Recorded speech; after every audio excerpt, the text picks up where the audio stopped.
special night last night with the induction of Gene Autry into the Angels Hall of Fame, but unfortunately the Halos dropped game one of this three-game set against the division-leading Texas Rangers. Tonight it is game two as we welcome you inside the Big A. And back to Angels baseball here on Fox Sports West. I'm Victor Rojas along with my partner Mark Gubicza. And I mentioned that loss last night because the Angels now 5 games back of the Texas Rangers in the West. And if you're going to run out one guy, I guess there are 2 guys the next 2 nights to try to stop a losing streak. It's currently at 3 games and try to get the Angels back on track. Dan Herron and Jared Weaver would be those guys, but Dan's going tonight. Yeah, Victor, exactly. Dan Herron. There's a lot of comfortable swings from those Ranger hitters last night trying to hit the ball out of the ballpark. But Dan Herron's all about pitching inside. He's got a very good fastball at times, rushing 92 miles an hour. Can cut the fastball, good slider, excellent swing and miss split finger fastball. And when you go against a club like the Rangers, he's had success his last 5 starts. Got an ERA at 1.72 in those 5 starts. It's the ability to pitch inside and make them hit. They're all speed pitch. They will swing and pitches out of the strike zone if you establish inside and throw a lot of strikes. Make sure you don't walk anybody, and he certainly doesn't do that. Only 20 walks this season. Bottom line is get ahead, finish off with your secondary pitches. Should be very successful against this free-swinging ball club in the Texas Rangers who love to hit the ball out of the ballpark. Well, he had some experience with the Texas Rangers in September of last year, and you just saw that last start in middle of May, getting the no decision. He'll be opposed against a very tough left-hander, at least of late. Derek Holland has been spectacular over his last 2 starts, and hopefully the Angels offense can finally get it going after the All-Star break. We're just about ready for baseball here at the Big A, so sit back and relax. Lineups and first pitch when we return.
Value guarantee. See your Hyundai dealer for details. And by CarMax. Now more than ever, the smart choice is CarMax. Well, we welcome you back here to the Big A for game number 2 of this 3-game set. 12 meetings left between these two ball clubs. The Rangers right now with the advantage, and obviously one of the hottest, if not the hottest team in baseball right now. 12 consecutive victories, 2 shy of their club record set back in 1991. And this is the lineup that Ron Washington is running out there this evening. Pretty much the same lineup as last night. A couple little different changes. Kinsler, Andrews, and Hamilton. Beltre Young is the DH. Murphy gets a start in right field, so no Nelson Cruz. Jorge Torrealba's behind the plate. Mike Napoli had a big game yesterday. Mitch Moreland's back over at first, and Endy Chavez, who hit a home run yesterday, a couple of hits for him, is back in center. And he will bat tonight. Taking on Dan Herron. We already talked about him, looking for his 11th victory of the season. Well, look at the strikeout to walk ratio. 117 strikeouts, only 20 walks. Always around the strike zone. Very effective as far as using that cut fastball in the lefties along with the slider. Likes to get that split finger fastball as his out pitch. Very aggressive in the zone and will pitch inside. Ian Kinsler takes a fastball for a strike. He went 2 for 5 last night, including an RBI. Hitting .254 on the season, 15 home runs, 37 driven home. The breaking pitch down and away. And the count is even at 1 ball, 1 strike. Texas, with that 12-game winning streak, have a 56-41 record, sitting atop the division. Kinsler pulls this one into left field. Vernon Wells comes in, makes the catch, and there's the first out. We'll take a look at the Home Depot doing more on defense for the Halos. Vernon Wells in left. Mike Trout is in center. Torrey Hunter in right. Alberto Callasco and Eric Ibar on the left side of the infield. Howie Kendrick and Mark Trumbo on the right. And Bobby Wilson getting the start behind the plate. Bobby Wilson, his first opportunity to catch Dan Herron this season. Very good game caller behind the plate. Quiet as far as movement for inside and outside, so it doesn't tip off location of the pitch. And a strong throwing arm. Only 1 error in 37 games behind the plate. There's Elvis Andrews, who looks at a fastball down and away. Andrews went 0 for 3 yesterday, but did draw 2 walks last night. Also stole a base, scored a run. Hitting .283, 3 home runs and 34 RBIs. Chopping this one over to third. Callasco just a couple of steps onto the infield grass. Easily retires Andrews for out number 2. We'll take a look at our Hyundai key to the game. You can go either with Nazareth or Guns N' Roses with Herron of the Dog. Perfect guy up in this scenario to be able to stop that losing streak, get a victory against this Ranger club. Take a little liberty on the first word, but hey, that's what Dan Herron's all about. Nazareth. Yep. Or Guns N' Roses sing the same song. I guess that is outside the box. Josh Hamilton looks at a fastball for a strike at the knees. Or Guns N' Roses. I like that. Yes. Hamilton last night, a 3 for 5 night, including a double, his 17th, and a home run, his 13th. 53 runs batted in on the season. His batting average now .301.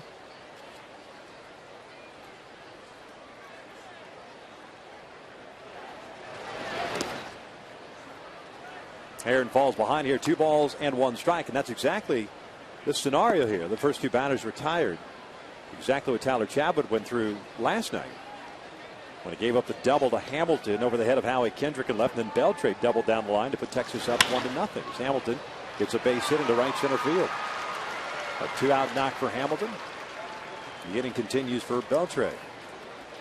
Well, he does have some quiet hands as it goes through the strike zone. Josh Hamilton does. 2-1, head of the count. It might have been a cut fastball inside, but still served it into the outfield with that soft swing he has.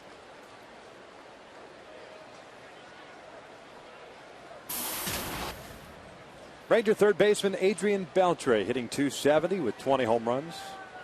74 runs batted in. He had a 2 for 5 night last night. As a matter of fact, Hamilton and Beltre went back-to-back home runs in the 9th inning of Michael Kahn. Kahn eventually ended up going an inning and a third, giving up 4 runs on 4 hits, 3 home runs allowed by Kahn. And today before the game, he was optioned down to AAA Salt Lake. The Halos purchasing the contract of left-handed reliever Horacio Ramirez. This one's fouled off to the right. And it's 1 ball, 1 strike. And this should be quite a challenge for Dan Herron. Adrian Beltre has great numbers in his career against Dan Herron. 457. 21 for 46, including 2 home runs and those 21 hits. So you have a guy out there that's very comfortable against a very good quality pitcher in Dan Herron. So that's why you want to make him move his feet if he can. Beltre pops this one foul behind the plate and out of play. So it's a 1-2 count.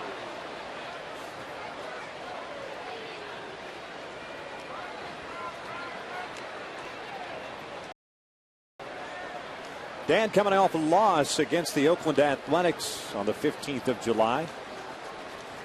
First game after the All-Star break. 1-2 out toward right center field. Mike Trout giving chase. This one's carrying all the way to the wall.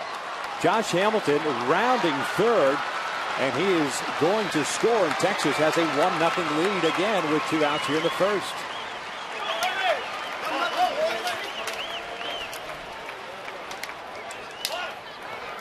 Beltre's 27 double again.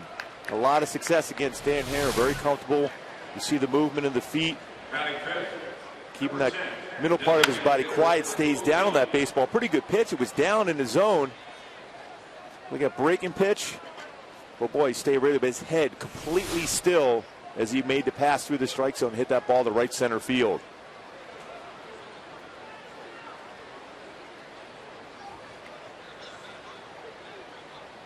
There's Michael Young swinging at the first pitch, and he'll foul it off into the seats on the first base side.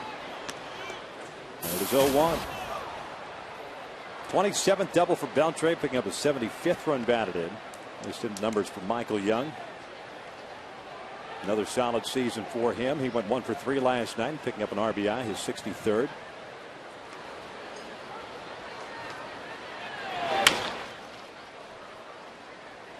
And Herron ahead of the count at no balls, 2 strikes. It's one of those things that's really hard to explain. Certain hitters just see the ball well out of a pitcher's hand, even if a pitcher's a very good one like Dan Herron, but Beltre just seems to see the ball well.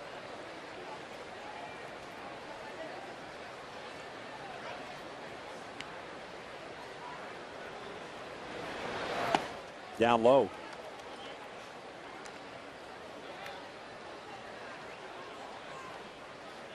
And it's a 1-ball, 2-strike count. Herron at 16 pitches, 10 strikes, got the first 2 batters, and Kinsler and Andrews on a fly ball and a ground out respectively. Then gave up the base hit to Hamilton, double to Beltre. And now with a 2-ball, 2-strike count on Michael Young. Rangers last night 4 for 12 with men in scoring position. There's the skipper, Ron Washington.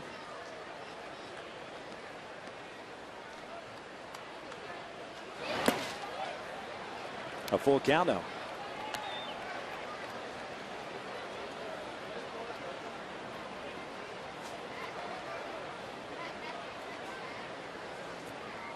Second longest in club history. Mentioned that 14-game winning streak they had back in 1991.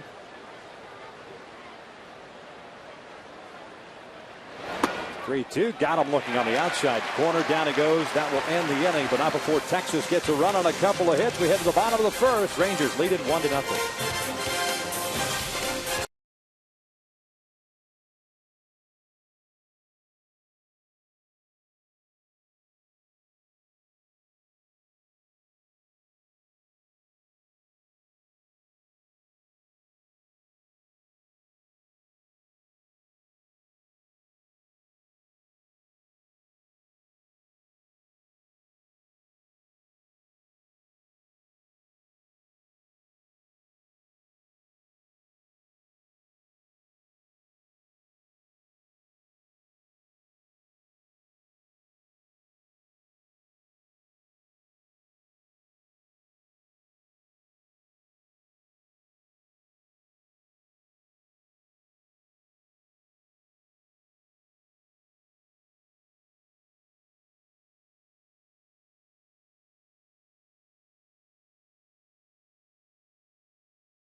run out there this evening. The Halos at 51-46 have Ibar leading things off at short. Torrey Hunter in right, Bobby Abreu, the DH, Vernon Wells, the cleanup hitter. Alberto Callasco at third base. Howie Kendrick at second, Mark Trumbo at first, Bobby Wilson and Mike Trout getting their first starts of this series at catcher and center field, respectively. Taking on the 24-year-old left-hander from Newark, Ohio, by the name of Derek Holland. And Derek Holland has an above-average fastball, 91 to 95 range curveball, very good slider. That's his out pitch for a swing and miss, and a changeup. When he's around the strike zone, very effective, but he can be rattled, so you're going to have to try to work the count as much as possible and get into fastball counts. Eric Ibar takes a fastball for a strike. Eric last night 1 for 3, including a double, his 19th of the year. That was that double out to the alley in left center field that came leading off the 5th inning and eventually was thrown out trying to stretch it into a triple. As Holland misses down low, and it's 1 ball, 1 strike.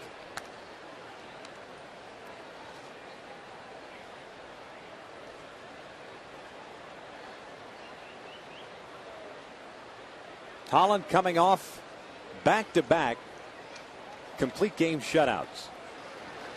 The Oakland A's and Seattle Mariners. It's a 1-2 count. This on the heels of the previous 5 starts in which he allowed a combined 21 earned runs, including the 5 earned runs he gave up against the Florida Marlins on July the 2nd. Then came the turn again against Oakland. Gave up just 4 hits there. The next time out, Seattle gave up just 5 hits. He's got a 2-ball, 2-strike count. And in those 2 games is 3 walks and 15 strikeouts.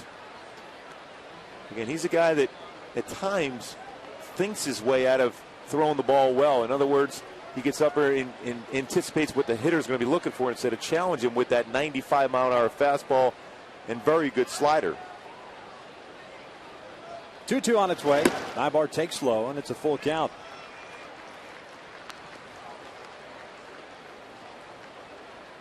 Torrey Hunter on deck, still looking for that first hit since the All-Star break. The Halos have fared much better against left-handed pitching than they have against right-handed. As Ibar lines this one to Kinsler, and there's out number 1. We'll take a look at the Rangers defensively behind Derek Holland. It's Hamilton, Chavez, and Murphy from left to right in the outfield. Beltre, Andrews, Kinsler, Moreland from third to first, and Torrey Alba behind the plate. And David Murphy getting the start in right field. We've seen him a number of times in the left field. Has a pretty good throwing arm from that position. 5 outfield assists, but he has made 3 errors this year in the outfield. This is 4th start of the season in that right field position. Torrey steps in and looks at a fastball way inside for ball 1. Torrey 0 for 3 last night with 3 strikeouts and a walk. Did pick up a stolen base. Now 0 for 18 since the break. That pitch caught the inside corner. It is 1-1. Jim Wolf calling the balls and strikes tonight. DJ Rayburn over at first base. Ron Kulpa at second. And Darryl Cousins, the veteran, over at third base. Darryl was behind the plate last night. Did a nice job. Yeah, he was very solid. 1 ball, 2 strikes on Torrey Hunter.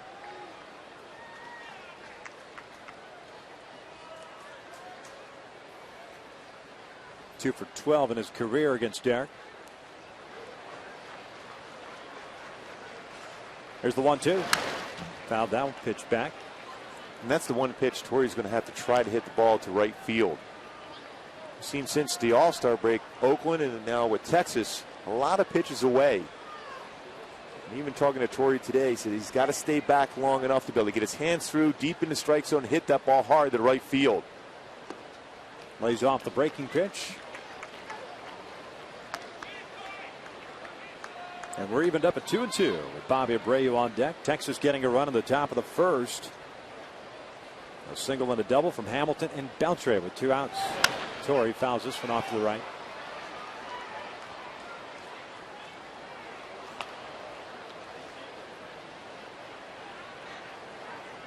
Last night, Alexi Ogando continued the terrific pitching that the Texas Rangers have had during this winning streak. Ogando going 8 innings, allowing 4 hits, striking out 5 as he picked up his 10th win. Torrey now with a full count. Tyler Chabot ended up taking the loss, giving up 3 earned on 7 hits in his 5 innings of work. Struggled with his control. 4 walks, 1 strikeout. Tyler's record now 5-6. Here comes the 3-2 pitch. Torrey bounces it foul. This one off the railing. Well, at least when you watch Torrealba behind the plate, what he does, he sets his target and doesn't move from what position he wants his pitchers to hit that target. Whether it's a breaking ball, he'll give the target down in the dirt. He'll give the high target for an elevated fastball, or in the outside part of the plate here, which they're going with a fastball. He'll try to frame it down. Another foul ball off to the right.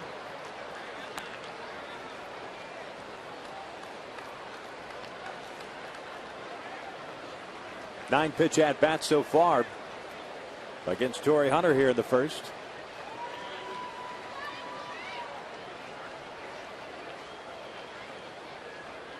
And a 3-2 again. Torrey fouls it off again. Another fastball. Always a good sign, working the count. Again, you're coming with a young pitcher with back-to-back complete game shutouts. 119, 118 pitches. So Ron Washington's going to probably try to keep him around that 105 to 110 range. Keep him fresh towards the end of the season. Torrey's still late on that fastball away. Inside, he works the walk. 11 pitch at bat. Torrey Hunter is on board with a 1-out base on balls. We'll take a look at Bobby Abreu as he comes to the plate. Bobby's been scuffling as well of late, serving as the DH once again. He went 0 for 4 last night. His average of .271 with 3 home runs, 37 runs batted in. Bobby hitting just .167 in the month of July. This after hitting .325 in June and driving the baseball all over the place.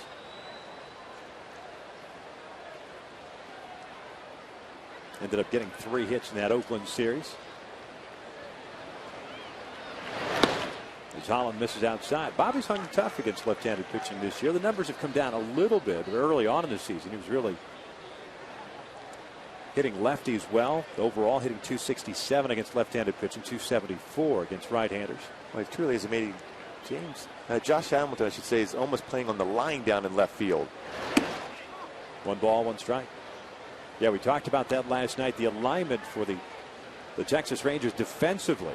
There's Josh Hamilton. Endy Chavez toward the alley in left center field. As a matter of fact, last night at Bobby's first plate appearance, he lined one to the alley in left center field, and that's where Chavez made the catch.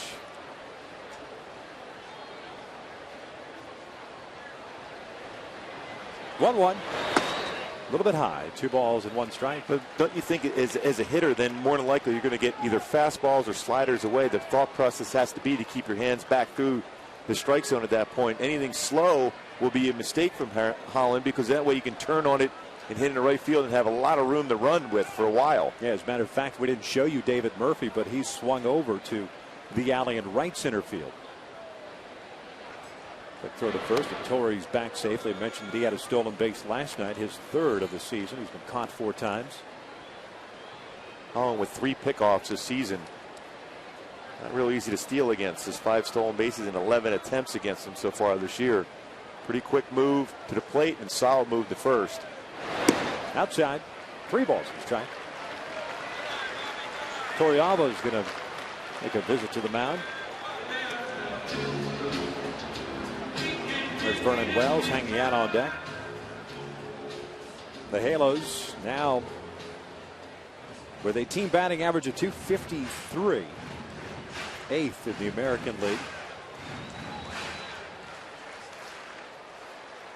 Situational hitting with men in scoring position still a struggle for this ball club. The .235 average. Trying to get it going again like they did the last homestand. As that pitch is down low, and it's back-to-back walks, putting 2 men on with 1 out. And here comes Mike Maddox.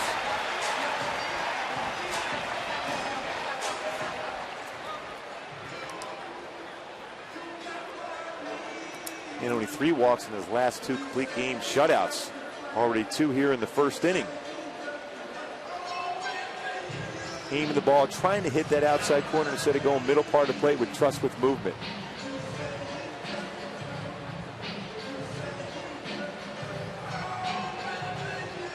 Long conversation on the mound for Mike Maddox, and that's par for the course. Yeah, that's kind of his thing. he has something to say, and it's specific to each individual guy that he has out on the bump, and he certainly takes his time and explains everything to him. His third season as the pitching coach of the Rangers, prior to that with the Milwaukee Brewers. So the Halos down 1-0 here in the bottom of the first. They have 2 on with 1 out. And Vernon stepping in. Vernon went 0 for 4 last night. His average down to .218. Still with 14 home runs, 35 runs batted in. Swinging at the first pitch, pops it up. Down the right field line. Long run for Murphy as well as Moreland. And this one is going to be a fair ball. The runners will only advance 1 base. Everybody had to hold up. Well, that was not played real well in the field. Well, Murphy was still kind of swung over toward the alley in right center field. He had a long way to go. I guess the one guy you wonder if he had a chance at it. It's easier play for the second baseman. Kinsler kind of stopped running. It looked like Murphy was possibly going to get there, but that ball looked like it landed right on the line. That's like perfectly placed out there. That's like your sand wedge today. Yeah. Non-existent. So Vernon gets credit for a hit, and the Angels have him loaded up here with 1 out. And Alberto Callaspo coming up. So the Angels do get a hit with a man in scoring position, but don't quite get the run across. And Callaspo takes a strike on the outside corner. Hunter at third, Abreu at second. Both of those guys on via the walk. Wells now with that base hit down the line. Callaspo 5 for 9 against Holland in his career.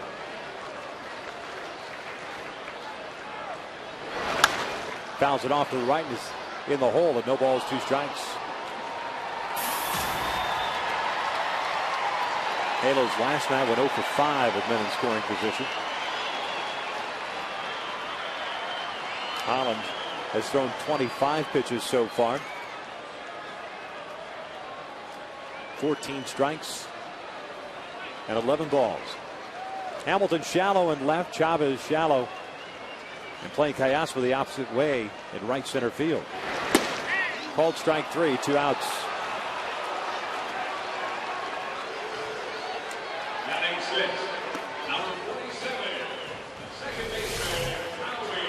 Alberto apparently looking for a breaking pitch. Got the fastball right at the knees. A little bit of 2 outs. A mistake too by Holland. Got a lot of the plate, that fastball, and Callaspo could not pull the trigger on that pitch. Pitch with his type of approach can hit that ball hard to right center field.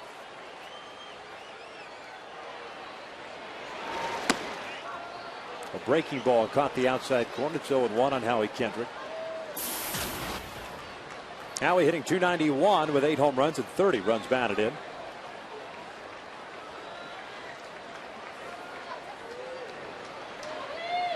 The 0-1.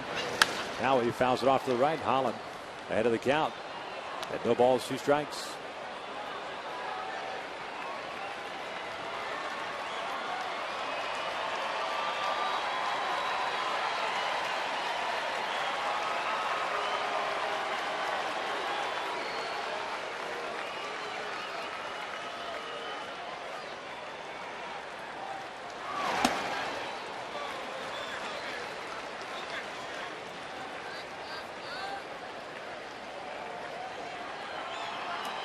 Way after elevating that fastball to see if Howie would swing at that fastball up. Holland may elect to go with that slider down and in. Howie has that ability to go inside out on that pitch. Here comes the 1-2. Howie shoots it to right field. Murphy is going to play it on high. Hunter will score. Here comes Bobby Abreu to play at the plate. He is safe, and the Angels are up top 2-1. Howie Kendrick with a 2 RBI single.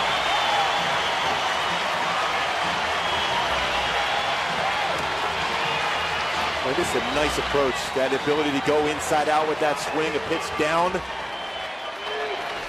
That's the type of swing you look for Howie to get rolling once again.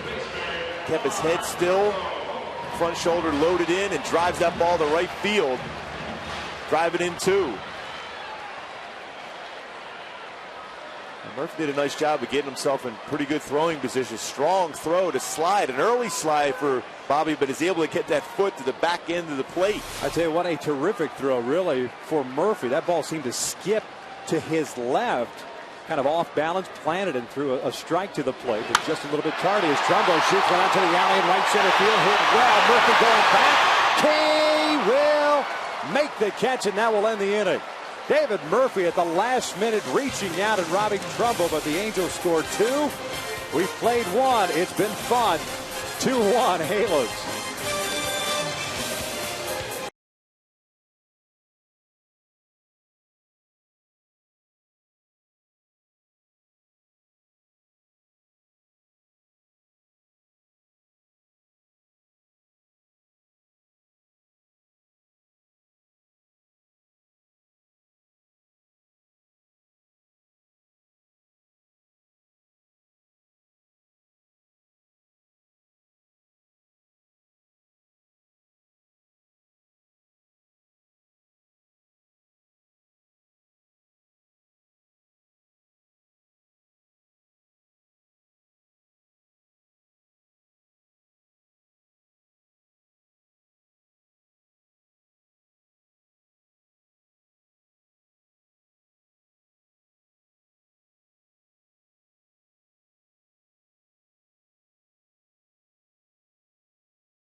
Back out here at the Big A, it's the top of the second inning. The Angels with a 2-1 lead. David Murphy steps to the plate. David was busy out in the outfield in the bottom of the first inning, with the Angels taking the lead here. As we welcome in Brian Downing, Angel Hall of Famer, who was present last night at Gene Autry's induction into the Angels Hall of Fame. A terrific ceremony. Obviously a great man, beloved by not just his players, but fans alike. Yeah, it was really an experience to play here, and fortunately I got to be here 13 years. And, you know, he drove us, everybody, every day to try to win for him. And that's one of the reasons I stayed around so long. When I had a chance to leave, I didn't want to, because if I ever won, I wanted to do it for him. And, Brian, obviously when you went out to the mound today, even throughout the first pitch, the fans still remember how successful you were and how you played the game the right way, the way Gene Autry wanted you to play the brand of baseball. I mean, it's how to make you feel good with the fans still remembering you. Well, it's always great. It's your hometown, and that means an awful lot. I moved away 14 years ago to go to Dallas, so this game's kind of weird for me because I have both my teams in one game, but you know, my allegiance is still going to be with the red. But yeah, I really, you know, I enjoy playing here. Murphy strikes out, back-to-back strikeouts for Dan Hare. Is it good for you to come back and see the old guy? I mean, do you enjoy that camaraderie with teammates and getting a chance to kind of reminisce a little bit? No. No? I just had a lot of trouble being out of the game for so long and really never got over it very well. So that's kind of hard. And I don't really see too many of my old teammates. I saw Gary Pettis, you know, who was beside me in the outfield for a long time, but not too much. I don't know a whole lot of these people. Most people I know are in the Angel front office, so I get to see them. Yeah, Brian, I was looking at that alignment for the Rangers defense, and say you're up there hitting. I was going to ask you this when you were coming in. You see guys playing away. Do you just assume that the pitcher's going to stay in that part of the plate? How do you make adjustments as a hitter as far as trying to hit away from the alignment as far as the defense is going against you? Well, it was never a factor for me because I was strong pull all the way. So it didn't matter, and that's why I stood right on top of the plate. So there were no outside pitches to me. And I didn't care where the pitch was. I was still trying to pull it to left because that was my style. Yeah, I did manage to give you a home run to left field, too. I do remember that one. I appreciate that one. I'm sure there was quite a few outs in there, too. So. It's funny how we kind of know who got to Gooby because as people walk into the booth, hey, Mark Gubuza, did you get that party platter I sent up before the game today? No. I don't think I did all that much. I remember I got lucky once, but that's about it. But I tried to concentrate on their left-handed starters. Those are the guys I tried to hurt. So him and Dennis Leonard, I just hopefully get my one knock and we'd win the game. I'd be happy. Hey, So I want to ask you, as Gooby on the heels of Gooby talked about hitting with 2 outs here in the second, when did you decide to go to that wide open stance? I had a night against Dave Steeb where he threw me 9 consecutive sliders and I didn't even foul one off. I swung through 9 in a row. And I went home here in Anaheim and started working on my cage. Why did I miss the ball? And that's how it came about. A 1-2-3 inning. That's what you wanted. Sweet. Called it. Brian's happy. All right. We appreciate it, man. Great seeing you. Thanks a lot. Thanks, Brian Brian. Downing, the Angels on top still by the score 2-1.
Rangers lead at 2-1, and Dan Herron with a 1-2-3 second. Our thanks to Brian Downing, Angels Hall of Famer, for joining us. As Bobby Wilson swings through that first pitch. Wilson, Trout, and Ibar. That's 8-9-1 for the Halos here against Derek Holland. How come when I went out to the mound, I said, I just want a 1-2-3 inning, and it never happened. He came in and said, I want a 1-2-3, maybe even a 3-pitch inning. No, yeah, let's be specific. He said, I'm hoping for a 3-pitch inning so I can get out of here. That's pretty close. You should have seen the smile on his face. It was priceless when that was awesome. Ground ball went to Trumbo. And our producer, Jeff Kivler, asked him to stick around. No, he's good. He's fulfilled. Yes. But, I mean, interesting to hear him say that, you know what, left the game. You know, I've moved on. Yeah, and I've talked to a number of ex-teammates. It's a difficult thing when you go away from the game. I mean, it's been such a big part of your life forever. It's a little ligger. Popped down in front of the plate. Torrialba with the call and the catch. There's out number 1. Today's broadcast is on AFN, the American Forces Network, broadcasting to the U.S. Armed Forces serving in 175 countries and aboard ships at sea. They're watching around the world in Iraq, Germany, Italy, Southwest Asia, South Korea, as well as Japan. We welcome you and thank you for your service. Yeah, when you get back to that same thing, a lot of guys have a tough time, once you're done playing. Again, get back to you playing such a little leaguer. You've had an itinerary telling you what to do for such a long period of time, from when you were drafted all the way through, if you were fortunate enough to make it to the major league level. And it's being around the guys in the clubhouse on those bus trips and in the plane rides, too. Trout hitting that sharply. Nice play by Kinsler going to his left, playing the short hop. And took quick outs for Derek Holland. A lot of guys, too, wouldn't necessarily talk about it or even mention it. They play it off, just kind of give you the patented answer, or, you know, the quote that everyone expects you to make. Brian's always been one of those guys, reserved, not a big outgoing guy, especially with the media.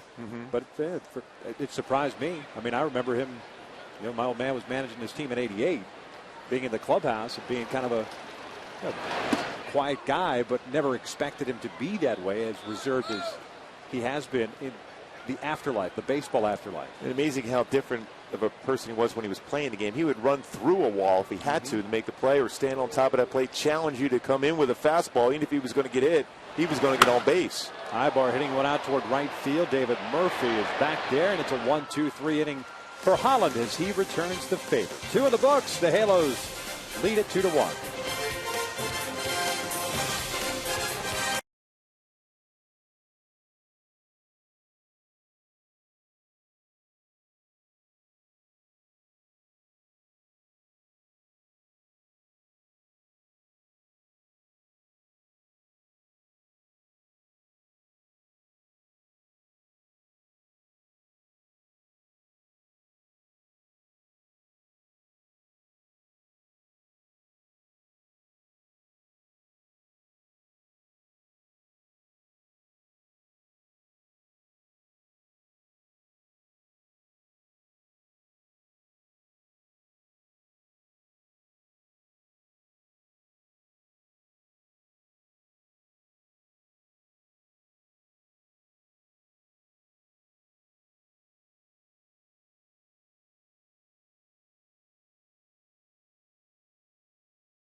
And Andrews against Dan Herron, who's got a couple of strikeouts, no walks.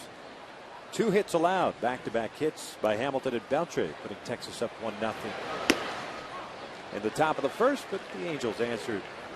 Howie had a 2 RBI single. Andy Chavez last night 2 for 4, including his 4th home run of the season. Showing bunt here as that pitch misses down and in. It is 1-1. Chavez hitting .347 with those 4 home runs, 15 runs batted in.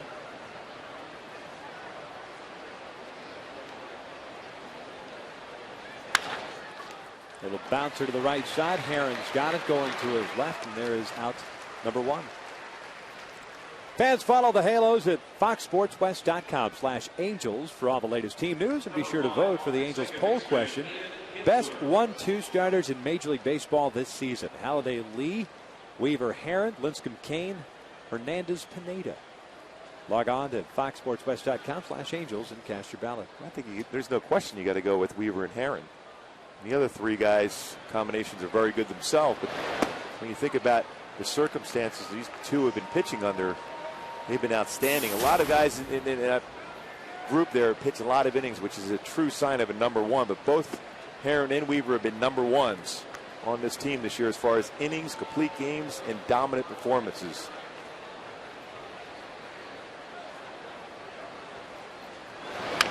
Kinsler bounces it foul into the seats, and it's 1-2. Ian hit a fly ball to left field in the first inning, leading this game off. So he's 0 for 1. You see that Halladay game the other day against the Chicago Cubs, the heat and the exhaustion. You ever have a game like, I mean, you pitched in Kansas City on the turf. You know what? I mean, I prefer when it got hot like that, so it never really affected me all that much. Yeah. I mean, as you can clearly see, at times I could sweat a little bit, but it never bothered me as far as that. I wanted, the hotter it was, the better I felt it was going to be for me. I always got looser, quicker down in the bullpen. It was going to be more effective. 2 balls, 2 strikes. That turf in Kansas City really comfortable, wasn't it? Yeah, well, I remember one Sunday it was 163 degrees on the turf, which was, refreshing. Full count.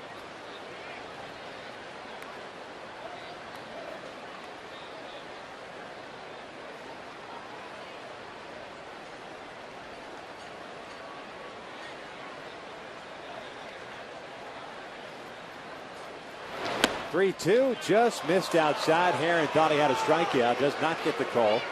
And it's a 1-out walk, his first walk of the game. That's a pitch Jim Wolf has been calling a lot. Fastball outside corner.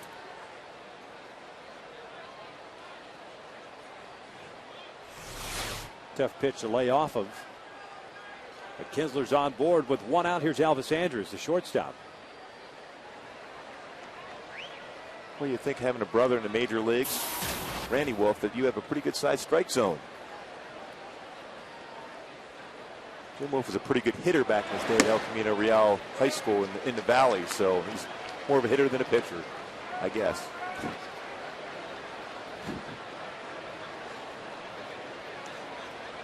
Andrus 0 for 1. He grounded out to Alberto Callaspo in the first.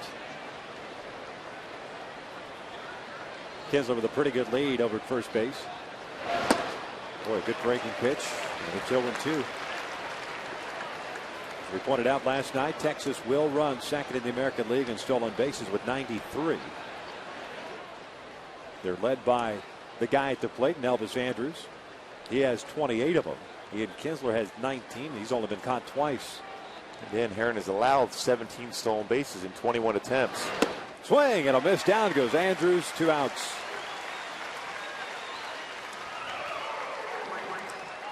Third strikeout of the night for Herron. It was that great nasty split finger fastball.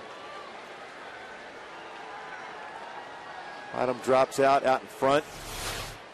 That's the thing. Dan Herron has that ability to have a combination of a slider and a split finger fastball. Just about 2 or 3 mile an hour difference on the speed of those pitches, but similar break.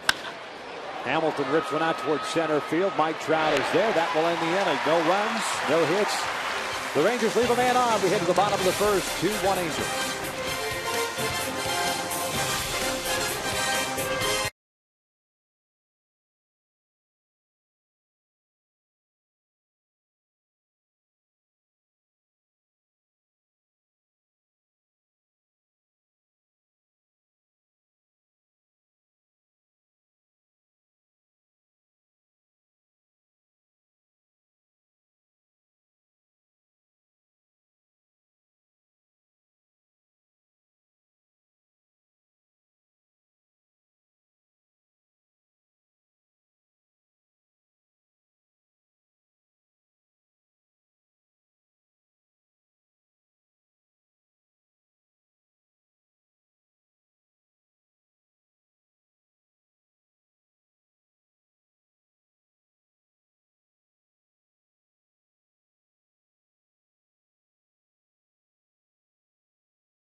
The third inning. The Halos ending up 2, 3, and 4.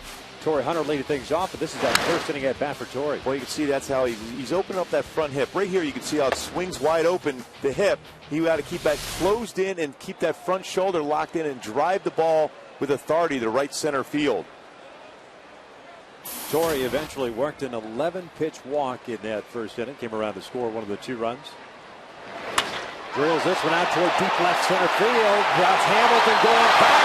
Gone! Big fly for Torrey Hunter. His first hit since the All-Star break.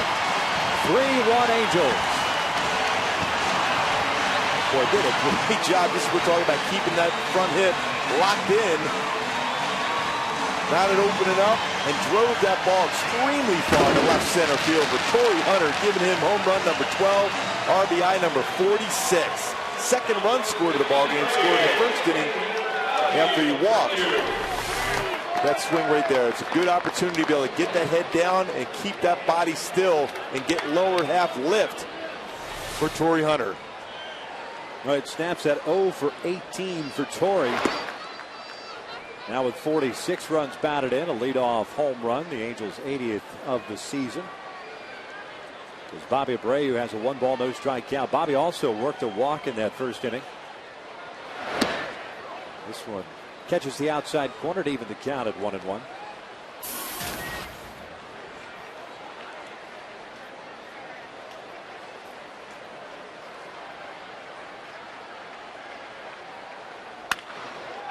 Grounded softly over towards second base. He's Kinsler. Got it. He'll retire Abreu for the first down of the inning.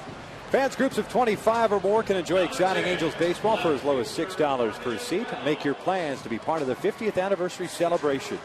And book your group outing today by calling 888-796-HALO or by visiting angels.com/groups.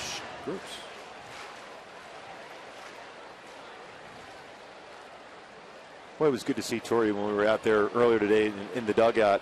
Just asked him how he was feeling. He said he felt really good.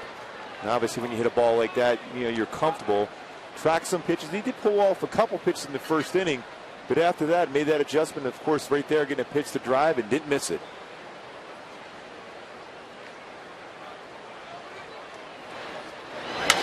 Vernon lifting one out toward the right center field. Andy Chavez and David Murphy. It'll be Murphy with the call on the catch. 2 outs.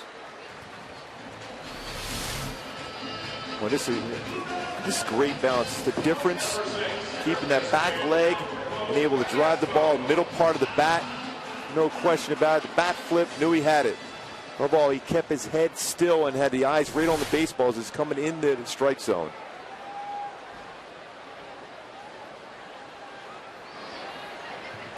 Caspo pulls one into left field, a base hit. Hanging breaking pitch from Holland.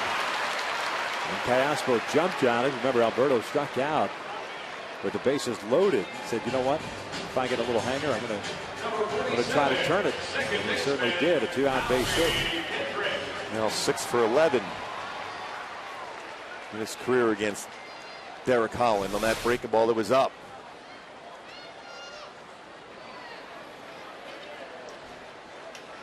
Here's Howie Kendrick. Quick throw to first. Now we had the 2 RBI single with 2 outs in the first inning. Shooting one into right field. Now with 32 runs batted in.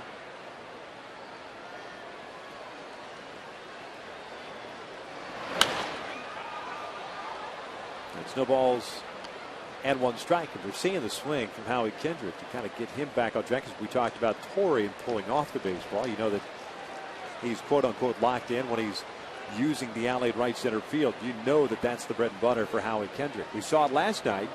Didn't get anything out of it, but we saw the approach going that way.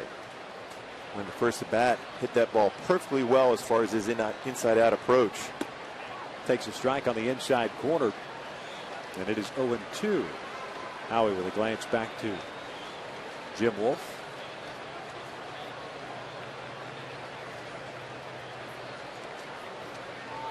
Holland with 1 strikeout, 2 walks, 4 hits allowed. Now he goes down swinging on the breaking pitch. That will end the inning, but the Angels get a run on Torrey Hunter's leadoff home run here in the third, his 12th of the season. We played 3 from the Big A, and the Halos are on top 3-1.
We are proud to wear these pins during the 2011 MLB on Fox Sports West season to support Stand Up to Cancer and their work to fund groundbreaking research that helps accelerate treatment to patients.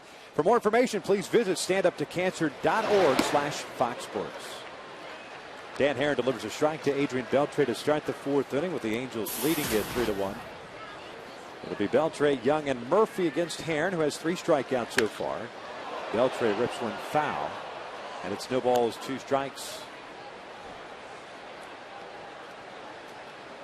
Beltre had a double into the alley off the wall in right center field in the 1st inning, picking up his 75th run batted in. Well, that was a fastball inside corner, maybe even off the inside corner, and still was able to turn on it.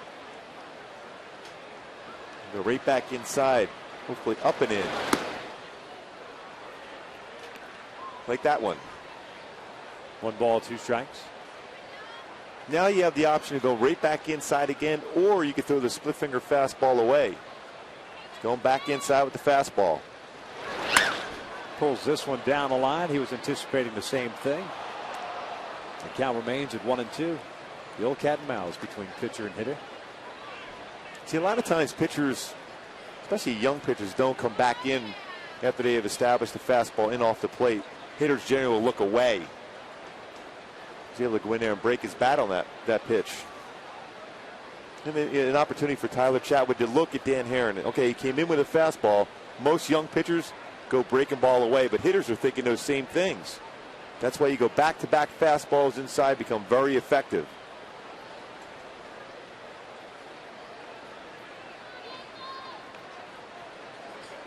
Another 1-2 to Beltre. That one is upstairs. So it's 2 balls, 2 strikes.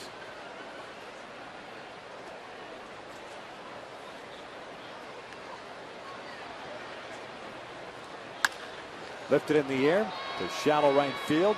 Torrey Hunter is coming on. 1 away. Well, we're in the 4th. That means it's time now for our AT&T trivia question. Gooby's been sweating over this one this entire evening. Since the American League moved to a 3-division format in '95, which American League West team has won the most titles? See the puzzled look on Gooby's face. It's priceless. Here's Michael Young with 1 out, nobody on. Young struck out looking to end the 1st. So he's 0 for 1 with 3 punch outs for Herron.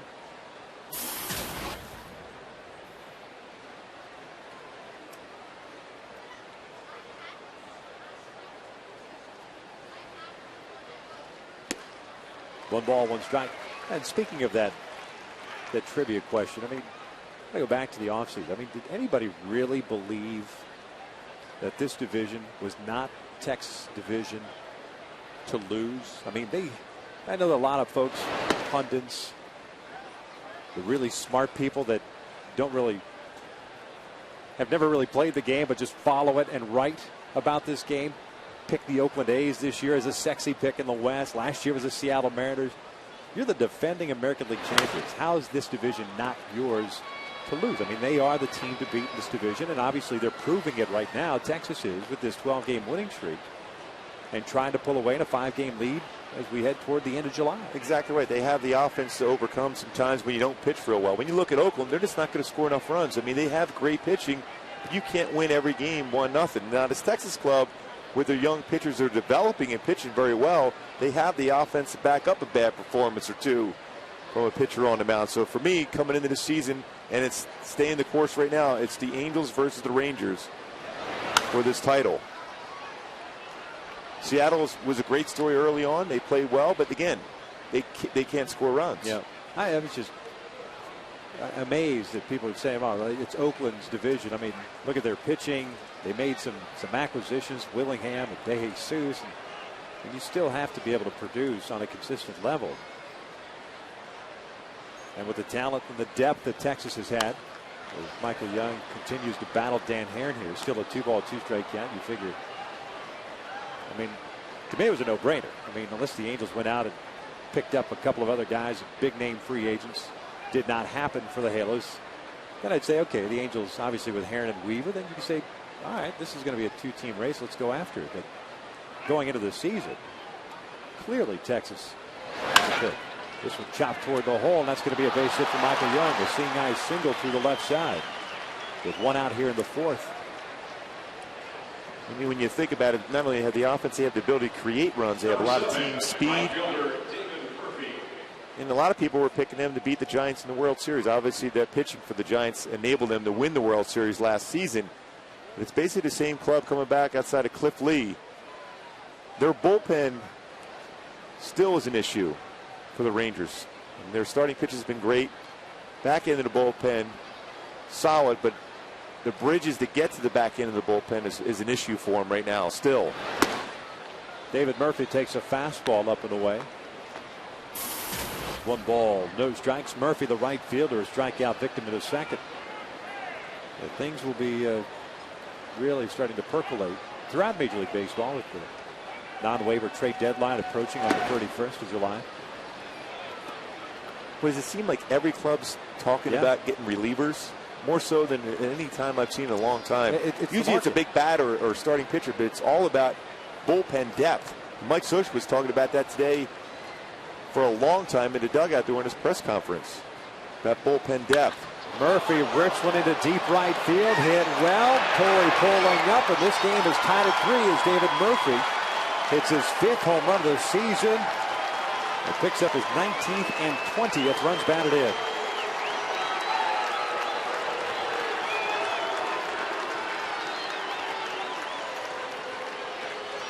Looks like some sort of an off-speed pitch down.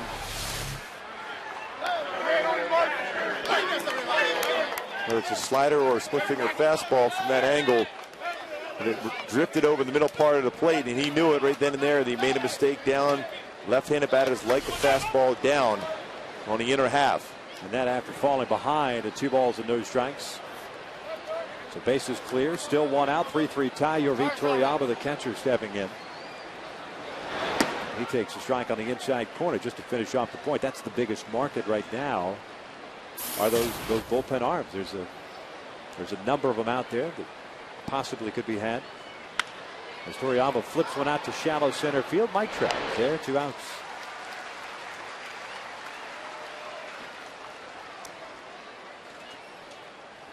Number 18, first baseman, Mitch Moreland. So 2 outs and nobody on for Mitch Moreland, the first baseman.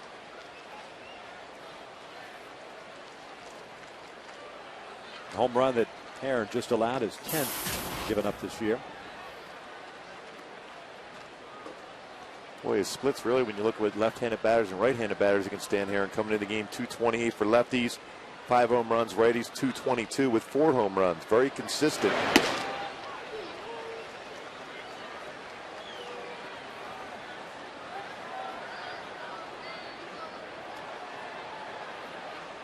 Oh, 1 pitch. Breaking pitch, rolled foul. No balls and 2 strikes. Moreland grounded out to Mark Trumbo in the second inning. So he go for 1.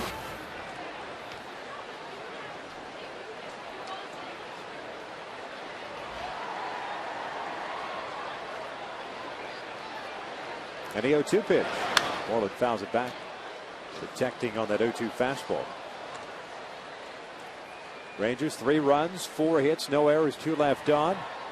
The Halos 3 runs, 4 hits, 3 men left on base.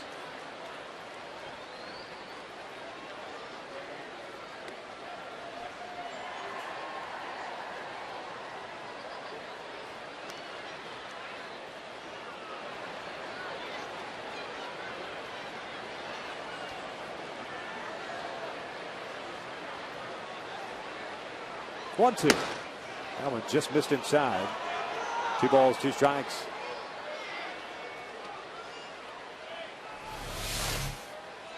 Bobby Wilson setting up. Inside corner just off the inside part of the plate.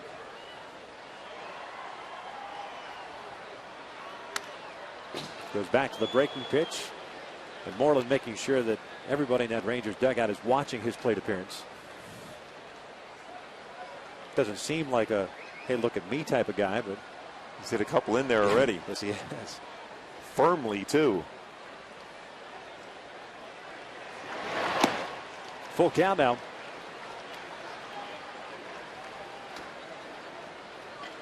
With Andy Chavez, the center fielder, on deck. Here comes a 3-2. Moreland pulls it foul.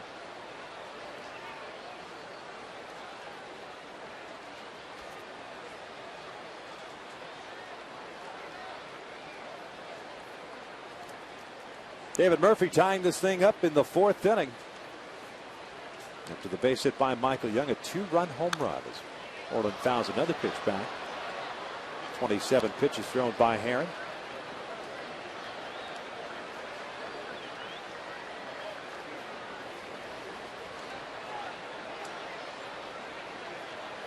He's had 1-1-2-3 inning, and that was in the 2nd. Moreland bounces this one foul just to the left of Gary Pettis.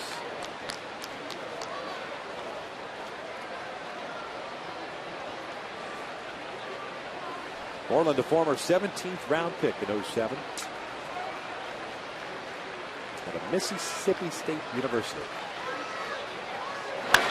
Lifts this one in the air toward right center field. Torrey giving chase, still going back, leaps up, can't get it. It goes off the wall. Moreland on his way to second, and he's there with a 2-out double.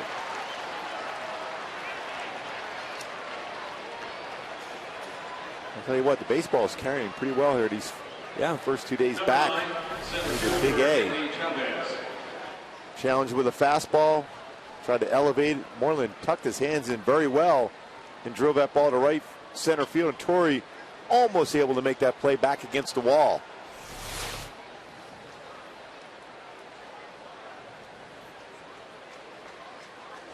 So Moreland in scoring position. Andy Chavez at the plate. He bounced one back to Herron, leading off the 3rd. So he's 0 for 1. Fouls off the first pitch.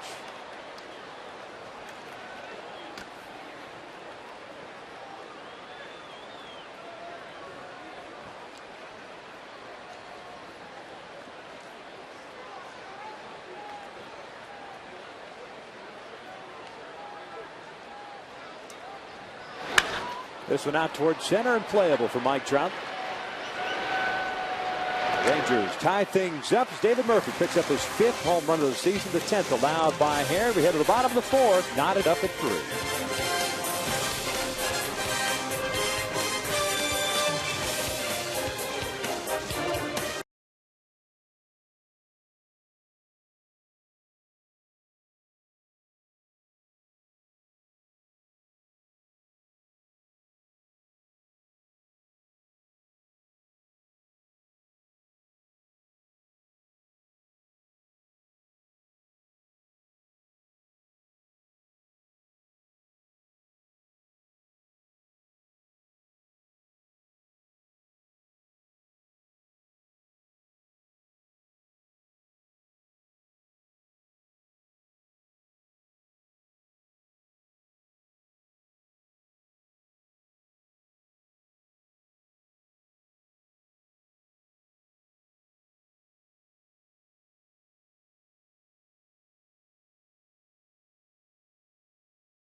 AT&T.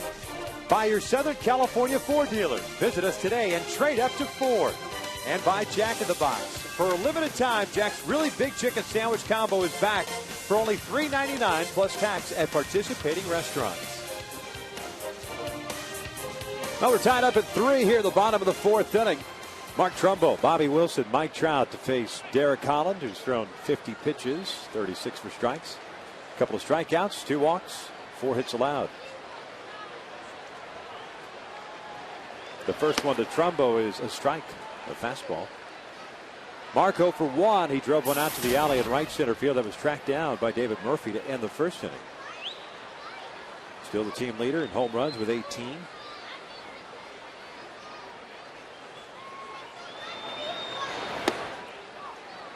A strike. And it's 0-2.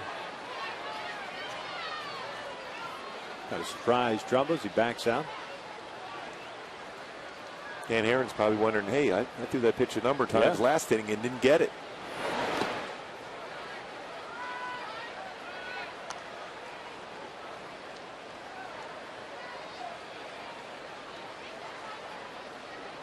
Starting to figure it out, especially here at home.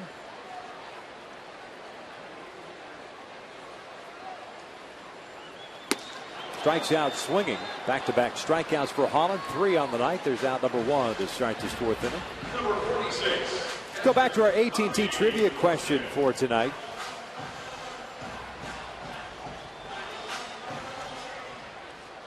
Which American League West team has won the most titles since 1995? Halos with 5, the Rangers with 4, along with the Athletics, and then the Mariners.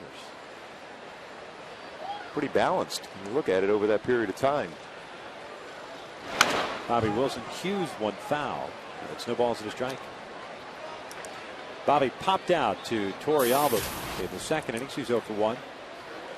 Well, since walking those 2 batters in the first inning, Derek Holland has really found the strike zone since that point. Bobby flipping this one into the seats down the right field line. So no balls, 2 strikes.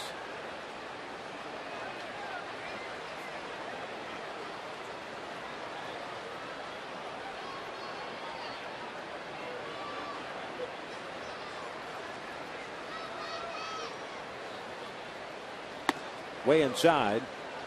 And it's 1-2. A couple of pitches away from him. Get him to think that he's going back out. Keep him honest. That fastball in.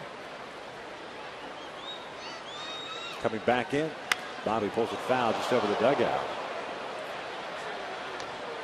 Well, Holland very effective pitching inside. He has hit 5 batters. So he will live on the inner part of the plate. But that's also a part of the plate where Bobby Wilson is pretty quick with on the inner half. Majority of his extra base hits are pulled to left field or left center field. Missed off the plate. They even the count at 2 balls, 2 strikes. Texas with a run in the first. The Angels countered with 2 in the bottom of the first inning. Halos took a 3-1 lead on Torrey Hunter's 12th home run in the 3rd inning, but David Murphy tied it up. This one fouled off to the right. First home run for David Murphy in quite some time. May 27th for him. His 5th. Came at the inopportune time for the Halos, but I guess the right time for him.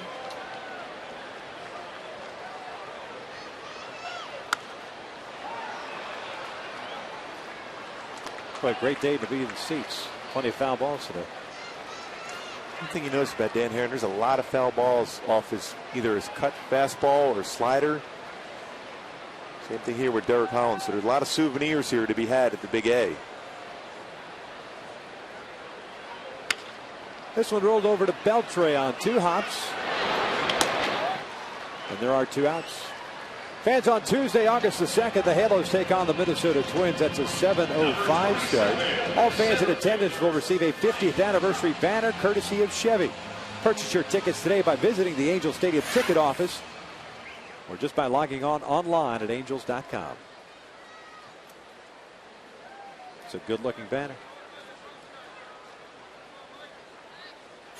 So 2 outs and nobody on for Mike Trout. A couple of diehards in attendance. Trout takes a breaking pitch outside. Mike with a little one-hopper to Ian Kinsler at second base in his 2nd inning AB. He's 0 for 1.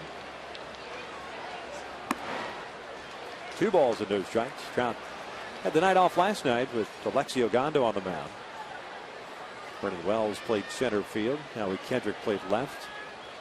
But Mike back out there.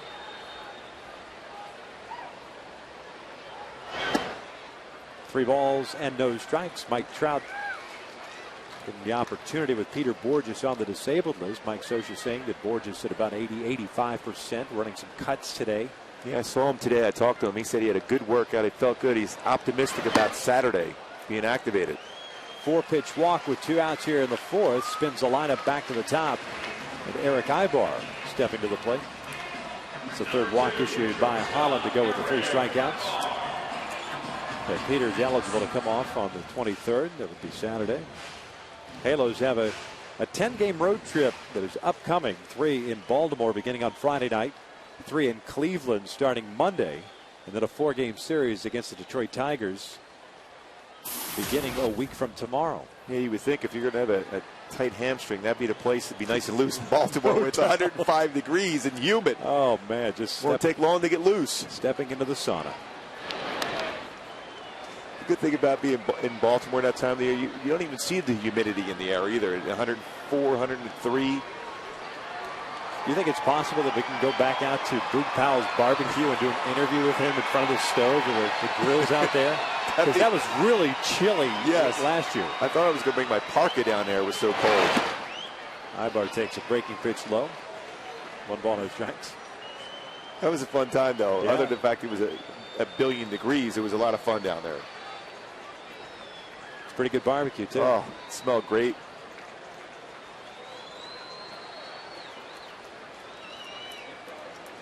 Ibar's 0 for 2. He's lined out to Kinsler, hit a fly ball to right.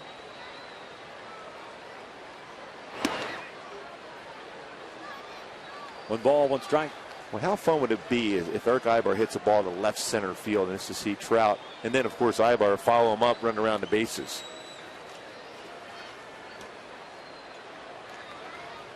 Mike getting a pretty good lead over at first base. Holland's already checked in on him.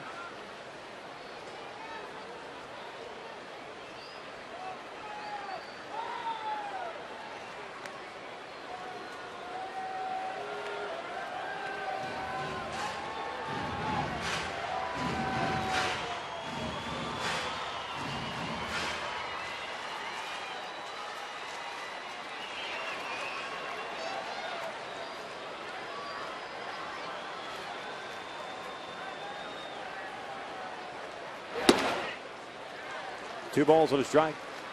Well, the one thing I do like from Derek Holland, for the most part, if he's missing, especially with the fastball below the knees. Yeah, that's a place where most pitching coaches will be very happy if it's going to be a miss. Be right down in that spot. Worst case scenario, the hitter's going to hit the ball into the ground.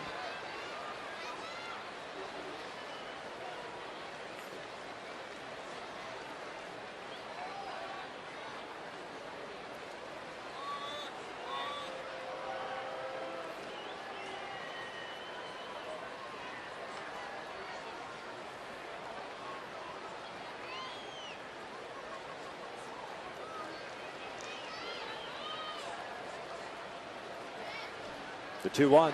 Ibar hits one out towards shallow left field. Hamilton will throw this one on a hop. Trout will stop at second.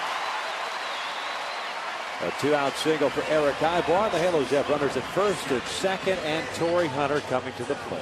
And now it's time for a Coors Light cold hard blast. Torrey Hunter back in the 3rd inning.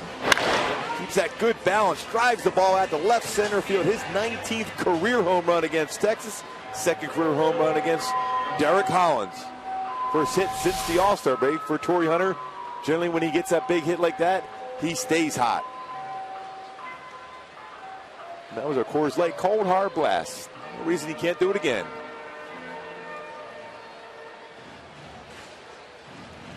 Number 48, right fielder, Torrey Hunter.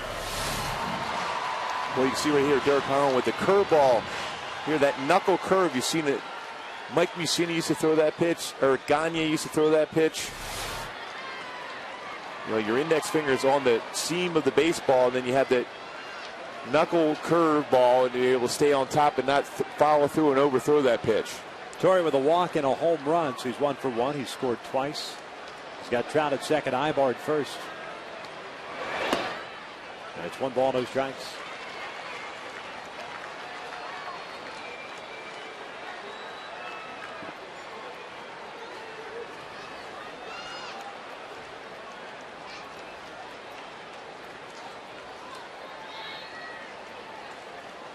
Outfield for Texas still playing Torrey the opposite way as he shoots one down the right field line, slicing into the seats. 1 ball, 1 strike. Boy, the baseball is carrying very well. I mean, I know it's been warm here, but typically when the sun strikes is set, things kind of even out a little bit, but that has not been the case, especially out to the alley in right center field. Beltre's ball carried all the way. Moreland's ball carried. Trumbo's was an out, but it carried pretty well.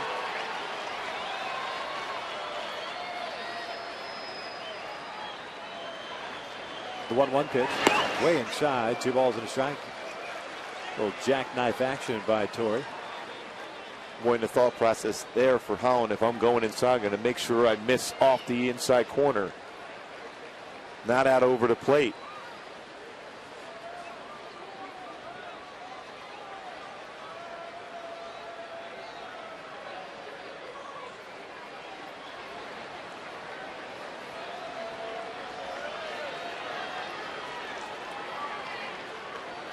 .23 pitches thrown by Holland here.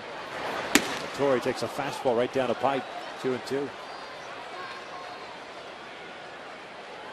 Again, backing up a fastball in with another fastball.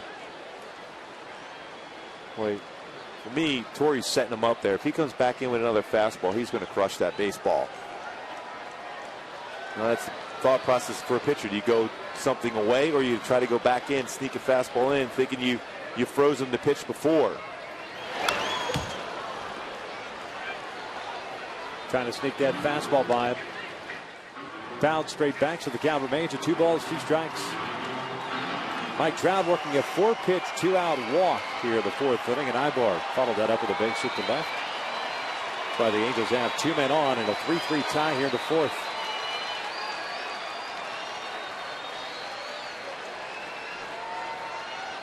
Another 2-2. Torrey chops it foul.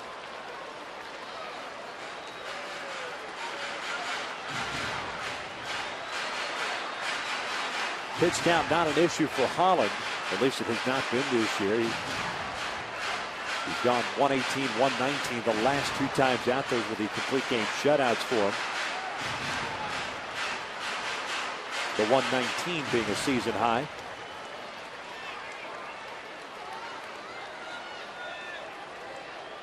The guy who had 14 games, 10 starts last year for Texas. A 3-4 record, an ERA just over 4. Had some inflammation in that shoulder. 2-2 again. Torrey lays off the breaking pitch. Did not go. So a full count here. That means the base runners will be off at the pitch. And 2 guys on base. It bodes well for the Angels if Torrey able to drive it into the alley.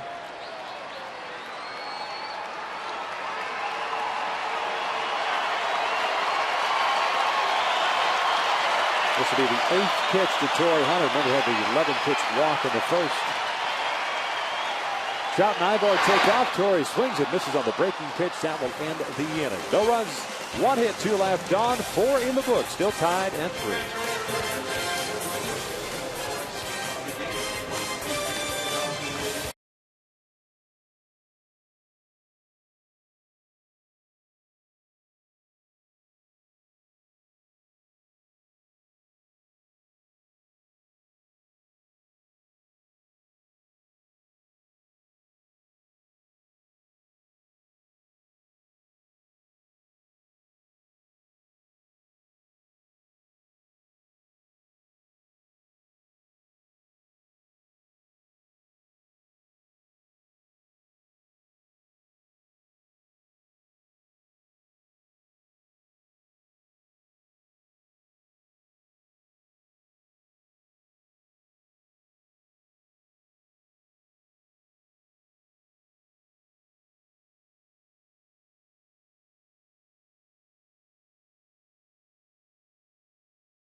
Once Murphy hit the home run.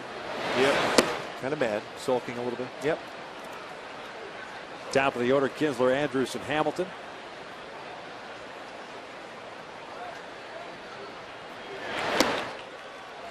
One ball, one strike. Kinsler 0 for 1. A fly ball to left and a walk.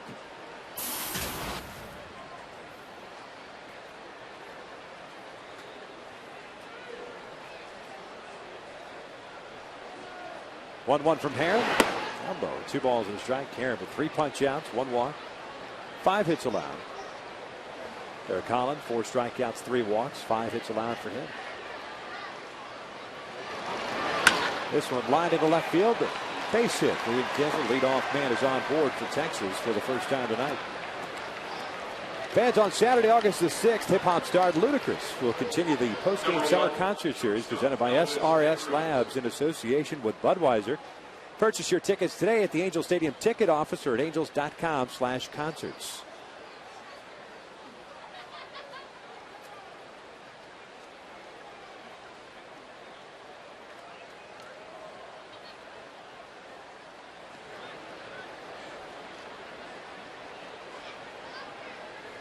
Elvis Andrews tonight is 0 for 2. A ground ball to third base and a strikeout.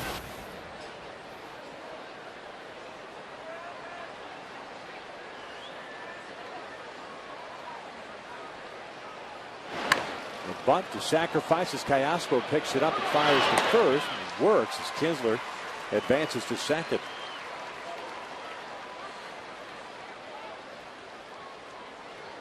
Put out goes 5-4. Josh Hamilton will step to the plate with 1 out and the man at second base. Have an open base. You're forcing him to hit your pitch, make him swing at something out of the strike zone. Wilson's going to go out and talk to Dan Herron about that exact same thing. Do you want to go after him? What kind of pitch you want to make him swing out of the zone? Or do you take it out of the equation and just walk him? With a guy coming out on deck that's had a lot of success against you on the mound. There's Adrian Beltre. Herron dealing with Josh Hamilton first, who had a base hit in the first inning, a fly ball to center in the third. This one's pulled foul in front of Gary Pettis. It's no balls and 1 strike.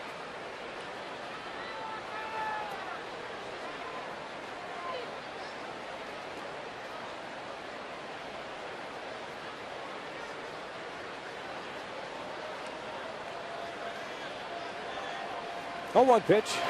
Hamilton skies one high and deep, a foul into the right field corner.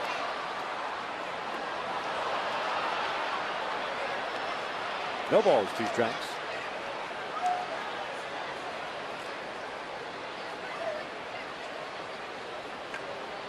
Well, that was a fastball up and in also. 6-0-2 counts in the game for Dan Herron. This is the time to throw that split finger fastball.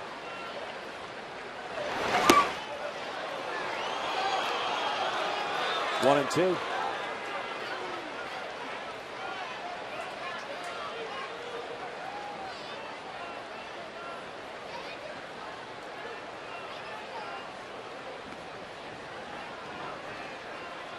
One-two pitch. Hamilton skies one toward the left field corner, slicing away from Vernon. This one will land in the seats.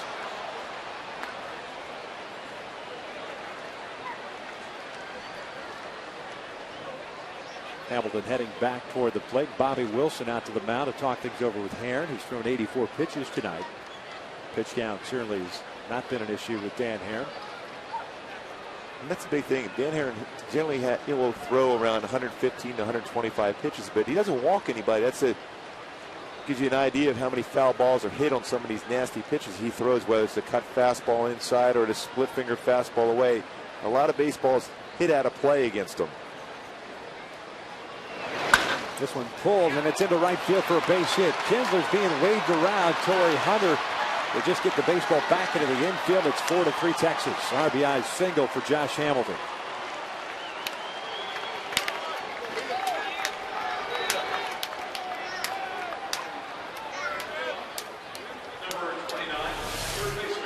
Boy, fastball in.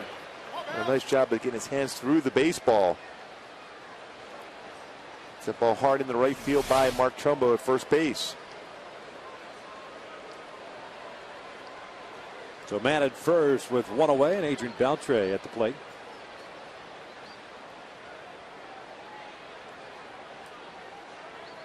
Beltre tonight with an RBI double and a fly ball to right. He's 1 for 2.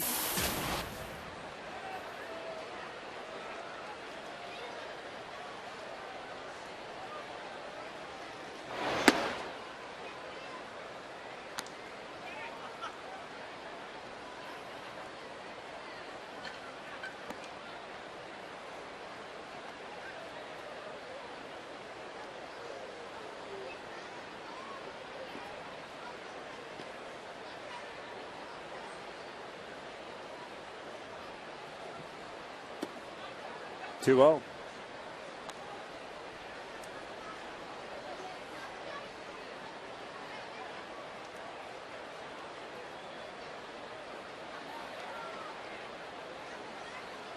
Michael Young on deck. Couple of hits in the inning. Ian Kinsler leading things off of the base hit as Beltre lines to the left. Vernon Wells picks it cleanly. Fires it back in. Texas with 2 men on. 1 out. Mike Butcher's coming out to pay a visit. Number 10, designated hitter Hisanori Takahashi beginning to loosen in the Angels bullpen.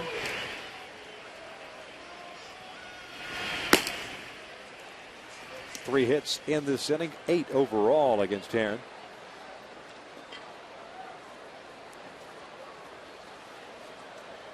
Michael Young 1 for 2. Strikeout victim in the first, a base hit and a run scored in the fourth. Everything else in the American League already in the books. Boston shutting out Baltimore 4-0. Minnesota beat Cleveland 7-5. Oakland defeated Detroit 7-5 as well. Toronto over Seattle 11-6. Yankees over Tampa Bay. And the Royals had a walk-off win. The bottom of the 11th over the White Sox 2-1. Here it's 4-3 Texas with 1 out at the top of the 5th as Young pulls one into the left field corner. That's going to go for extra bases. Hamilton will score. Beltre's being waved around. The relay, there isn't one. 2 runs batted in by Michael Young on his double, and it is 6-3 Texas.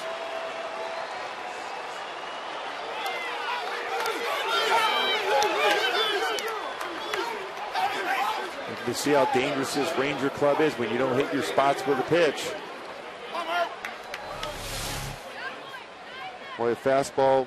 We talked about Michael Young, his approach. Looks in early, then looks away late in the count. Fastball in there, jumps on that fastball right away. Second hit of the night. Picks up his 64th and 65th runs batted in.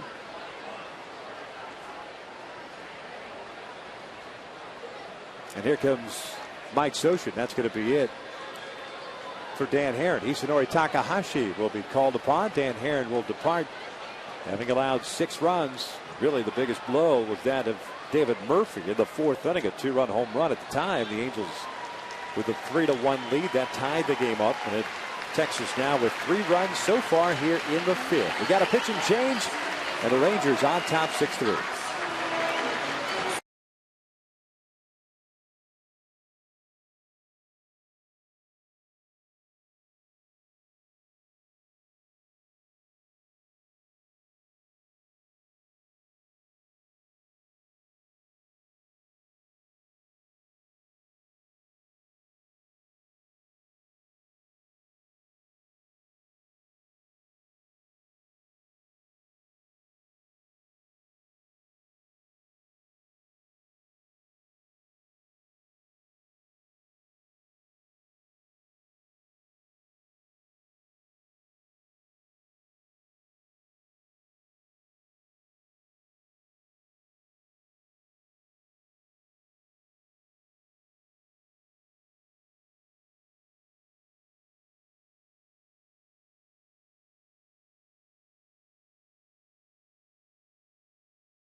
Loco. Try El Pollo Loco's two-piece leg and thigh combo with 2 small classic sides and a drink for $5.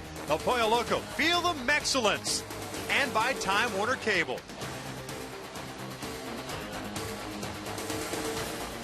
Still in the 5th inning, Texas with 3 runs. Leads it 6-3. Hisanori Takahashi comes on with 1 out.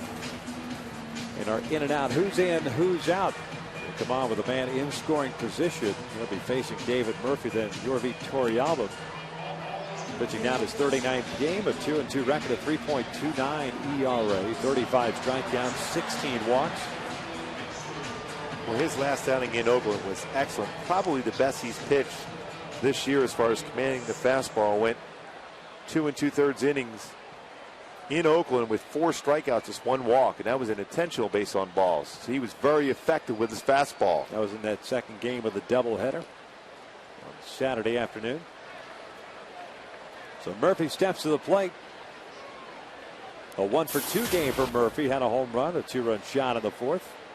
His 5th of the season. He's now has 20 runs batted in.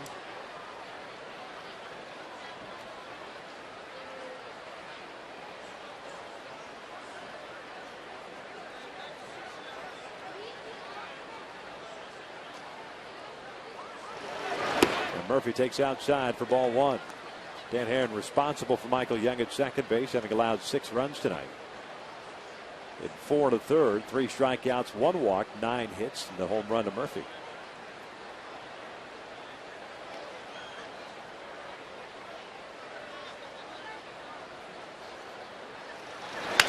Broken bat, little flare out to shallow center field. Ibar going out, can't make the throw. Young advances. Murphy has himself a base hit. So runners at the corners now for Torrealba. And still 1 out.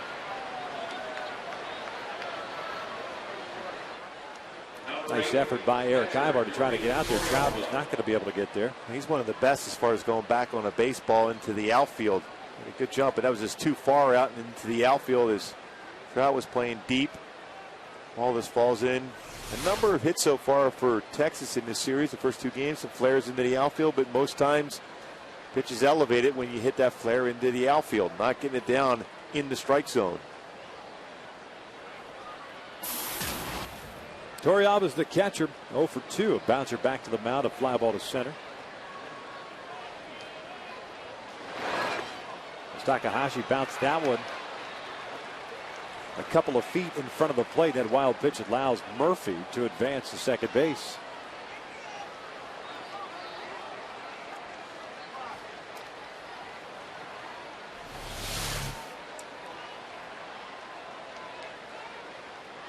Bobby did a nice job as far as shifting his body, but at that point as a catcher, you're just trying to hear something from one of your, either the pitcher or somebody in your infield to give you location.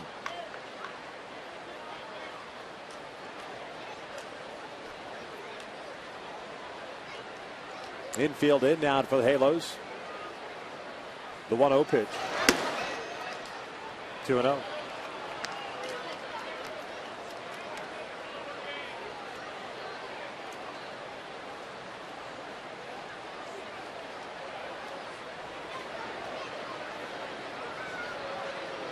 Mitch Moreland, the left-hand hitting first baseman, is on deck.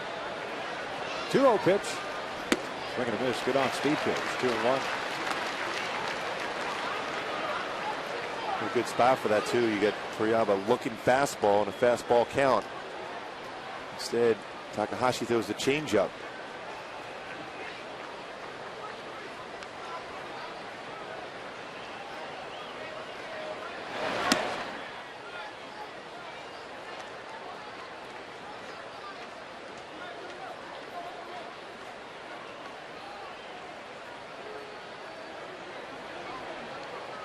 Hisanori falling behind at 3 balls and 1 strike. Outfield shallow against Torrealba. And it's a full count.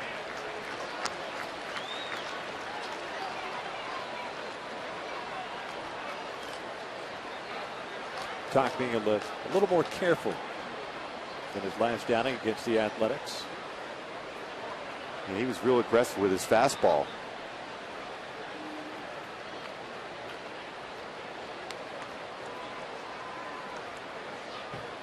Here comes the 3-2. Torrealba lines one out to left field. Vernon Wells can't make the play. Lost it in the lights. All the way to the wall. 2 runs will come in, and Torrealba ends up at second base. 8-3 Texas.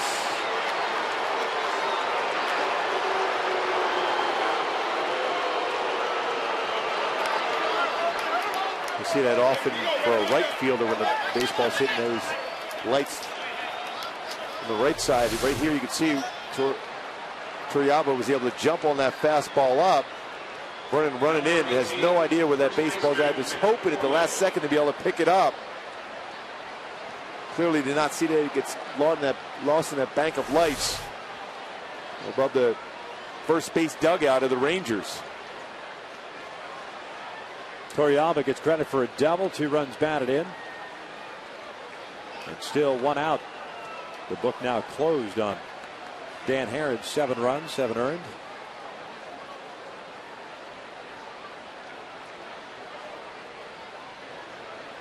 Torrealba picking up his 18th double. Now with 19 runs batted in, facing Moreland now as Hisanori Takahashi. The breaking pitch is down low.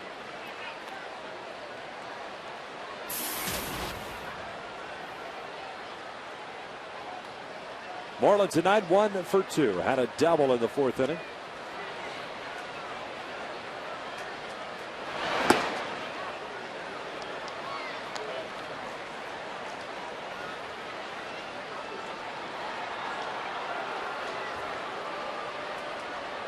A 5-run 5th inning for Texas here.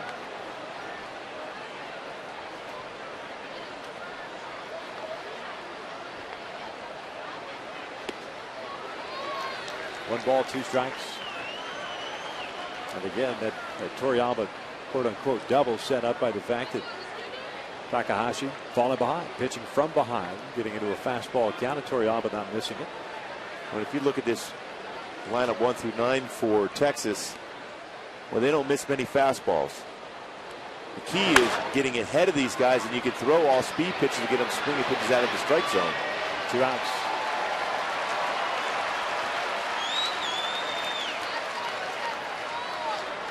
Number 9, center fielder. Even in the event that first pitch to Torrealba, with runners at the corners, that pitch that bounced in the dirt, the wild pitch kind of taking the double play effect out of the equation. And Torrealba is a guy that will hit the ball on the ground and will hit it into double plays.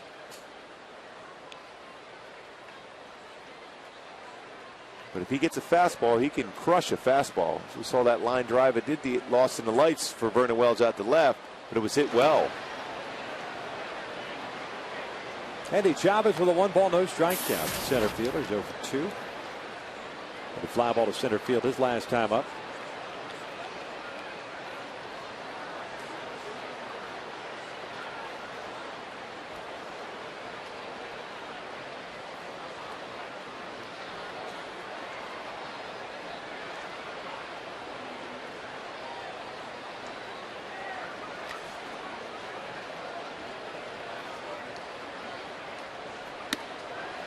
And again, falling behind, 2 balls and no strikes.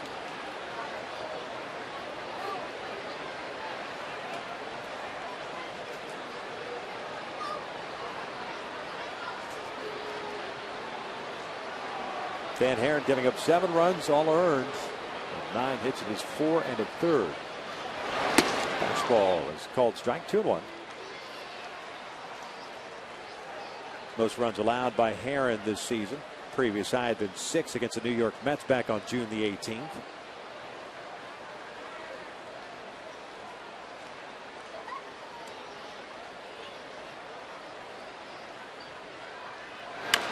Chavez bouncing it foul. Little emergency hack there on the 2-1 fastball. So it's 2 balls, 2 strikes now. The Angels in the bottom of the 5th against Derek Holland will have 3, 4, and 5 coming up. Abreu, Wells, and Callaspo.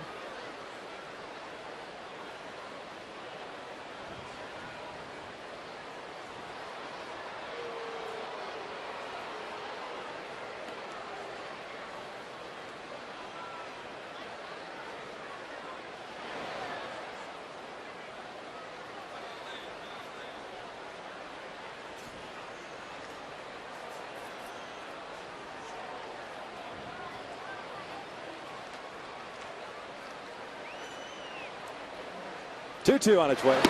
Missed outside. Full count.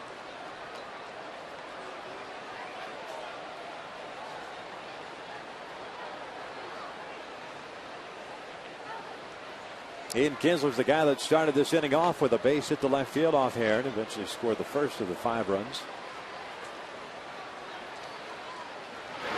Chavez takes down low, and Takahashi's walked in.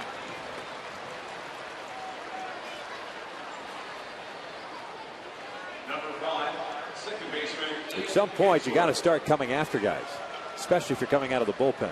Well, and let's listen to Mike Scioscia today in the dugout before the game, talking to the press about the fact is, been a number of games this season which has gotten away from the ball club once it went down to the bullpen. The importance of being able to stop the bleeding at that point, keep the game close. Like last night, it was a 3-0 game, and before you know it, it was a game that was unable to come back on. So you just got to, as a bullpen member, you have to go out and throw strikes that first pitch, establish that fastball in the strike zone, and then you can get hitters to swing at pitches out of the zone, but they're not going to go chase if you're out of the zone right away. Kinsler 1 for 2 with a base hit and a walk.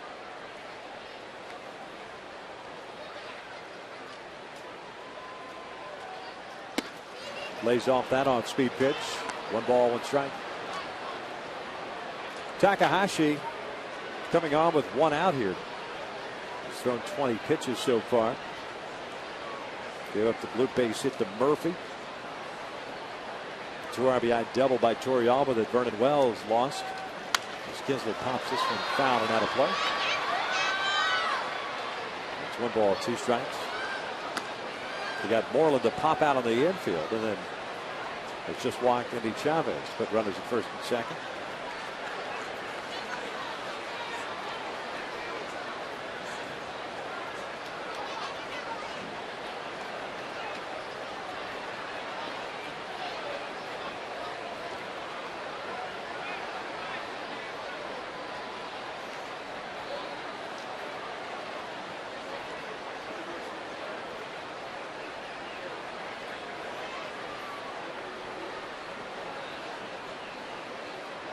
Takahashi really just brought this game to a halt as far as tempo.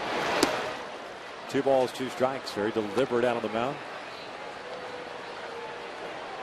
Well, and I always complete 180 from what we saw Saturday. And I always felt that if you work deliberately like that, you give your opponent the idea that you're not comfortable on the mound, which allows them to be more aggressive at the plate. It gets Kinsler to end the inning via the strikeout, but the damage is done. 5 runs come in for Texas. We hit to the bottom of the 5th. Rangers on top 8-3.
Derek Holland had a long wait in the top of the inning.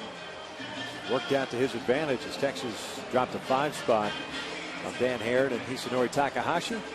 It'll be Bobby Abreu, Vernon Wells, and Alberto Callaspo here against the left-handers. Torrealba wanted to have a little conversation with him. You know that exact phrase he was saying, let's get ahead, throw strikes. You can be aggressive. You have a 5-run lead here now. But Bobby just got to think the other way. We need base runners. First pitch fastball is in for a strike at the knees. Abreu drew a walk and scored a run in the first inning and grounded out in the third. So he's 0 for 1. Fastball missing outside. It's 1 ball, 1 strike. 11 hits for Texas. The Halos have 5.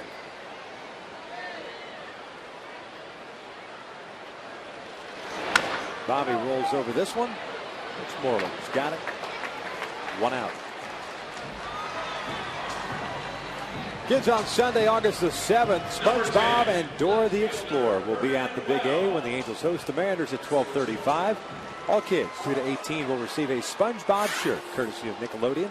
Purchase your tickets at the Angel Stadium ticket office or at angels.com.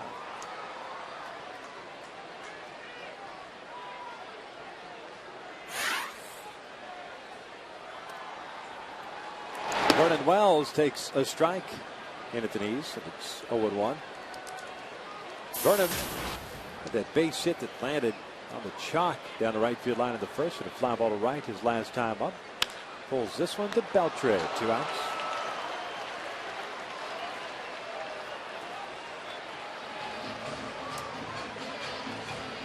Number 6, third baseman, Alberto Callaspo. So it'll bring up Alberto Callaspo.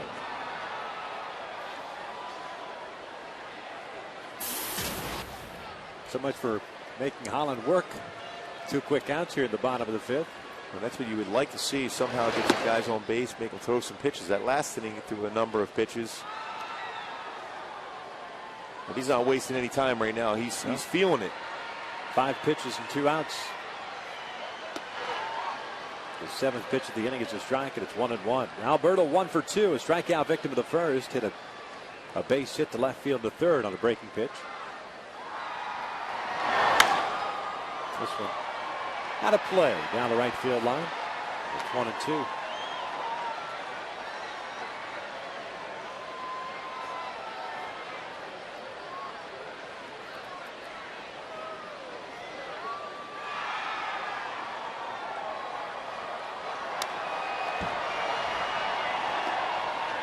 See that target that Torrealba put right down on the ground. He wanted that curveball from Holland to be in the ground area.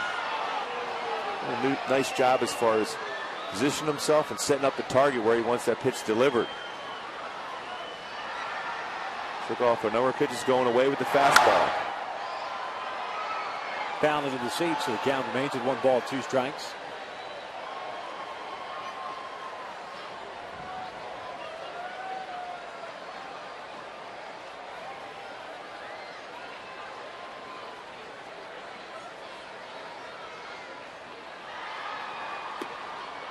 Two and 2 now. Holland tonight with 4 strikeouts, 3 walks. Giving up those 5 hits, one of which was the home run to Torrey Hunter, his 12th of the year, leading off the 3rd. This one's popped up. Adrian Beltre onto the infield. That's a 1-2-3 inning. If the Angels go down in order, 5 in the books, Texas still leads it 8-3.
Coors Light freeze game. We get a good look at Dan Heron's split finger fastball.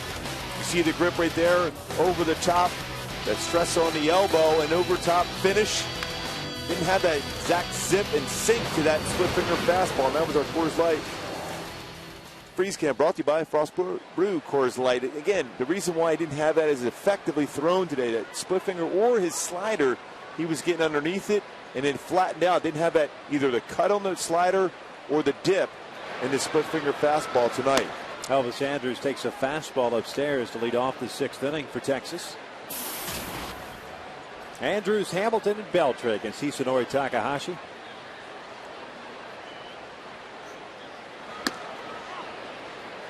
Strike on the outside corner. 1 ball, 1 strike on Andrus. He's 0 for 2. Ground ball to third, a strikeout. And that is sacrifice bunt in the 5th inning.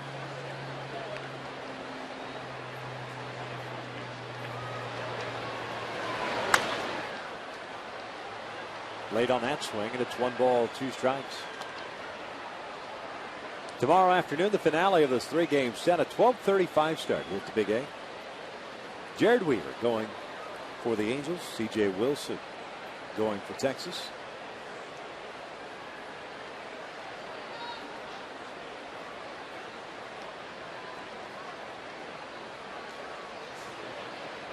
Swing and a miss on the off-speed pitch. Down goes Andrus. And there's out number 1. Number 32. Pitching matchup. There it is. Jared going for his 13th win. C.J. Wilson looking for his 11th. Talk about dealing once again. Jared, his last 6 starts, 5-0 with an ERA at 1.16. 8-5 in his career against the Rangers, including 2 complete games for Weave against the Rangers. Josh Hamilton's 2 for 3 tonight. Couple of singles, an RBI, 2 runs scored. Breaks his batting lines and softly to Ibar. It's out number 2.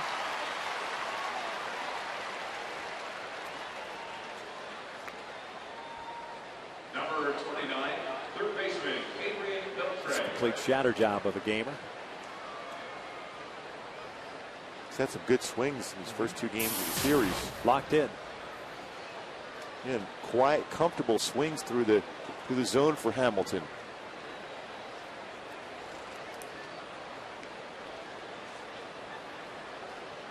Beltre stepping in, takes a fastball down and in.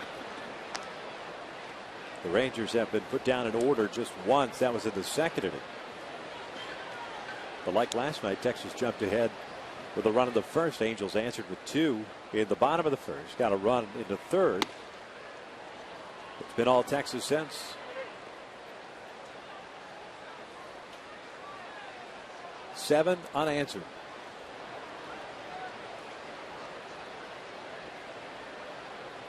Two 2-0 pitch.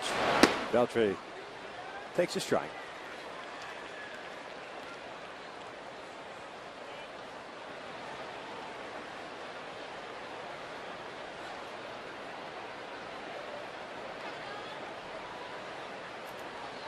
Takahashi's 2-1 pitch. Beltre pulls it up the third base line but foul.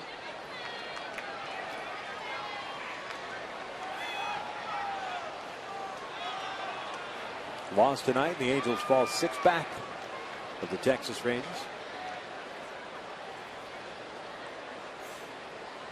With 11 to play against them.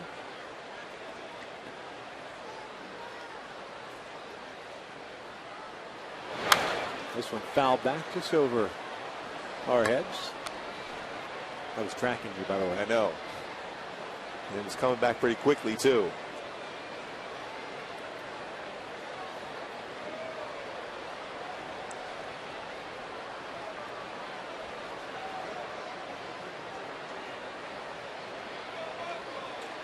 Long look in for Takahashi.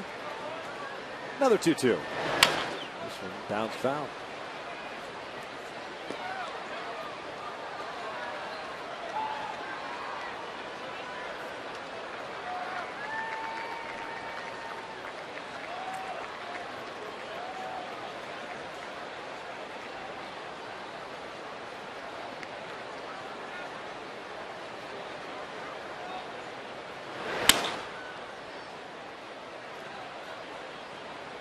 Looks like Beltre broke another bat. Took one earlier in the game against Dan Hare.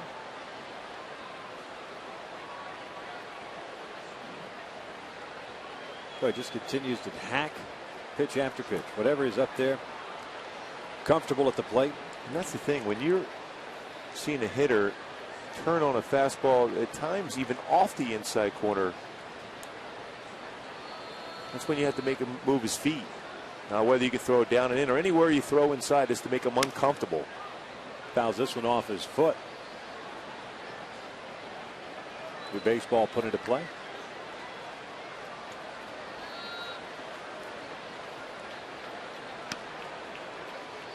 Beltre now 32 years of age. One season in Boston last year, signing a one-year deal with the Red Sox. Hit .321, 28 home runs, and 102 driven home. Better numbers away from Fenway last year than at home overall.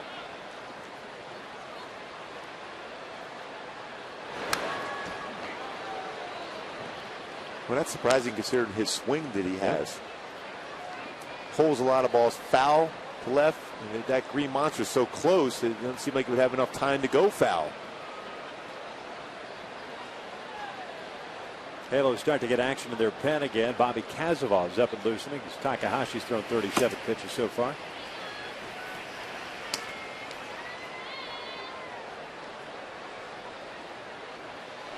Beltre takes inside. A full count. Michael Young is the guy on deck.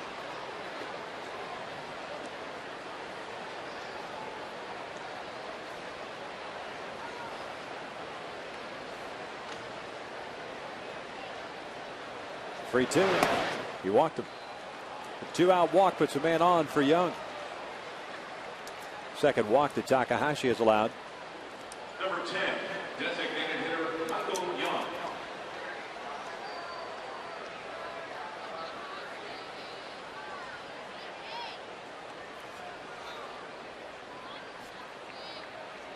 Michael Young, a 2-for-3 night. Single, a double, a couple of runs batted in.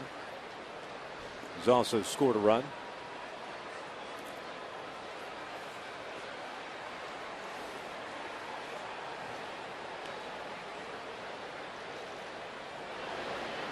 The breaking pitch is in for a strike. Well, you can see that approach we mentioned earlier. Looks in early, away late. He was turning those hips to try to turn on a fastball inside there if he came in like he did as a previous at bat. Takahashi to a curveball outside corner. Michael Young shooting on the right field. Torrey Hunter going back on it. He'll reach up and make the grab. That will end the inning. We head to the bottom of the 6th inning here at the Big A. At Texas still with a 5-run lead.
With Quick Deposit, take a step forward and chase what matters.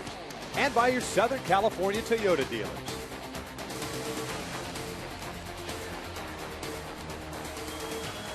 Bottom of the sixth inning, it is 8-3 Texas.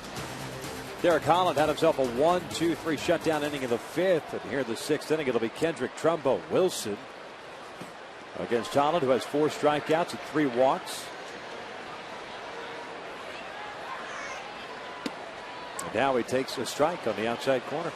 Kendrick, a 2 RBI single in the first inning, a strikeout in the third, so he's 1 for 2. Texas knocking out Dan Herod in the fifth inning. Now he's shooting one out to the alley in left center field. That's going to go down for a base hit, and it's going to go further out there to allow Kendrick to reach second with a leadoff double. Howie with his 22nd double of the year. Angels get their leadoff man in scoring position. Certainly plenty of time to come back in this game here. We're only in the sixth inning, and leadoff double by Howie Kendrick. He's got to have these type of approaches at the plate. It's a fastball up. A couple really good at bats so far in this game for Howie. That time he turns on one at left center field on an elevated fastball.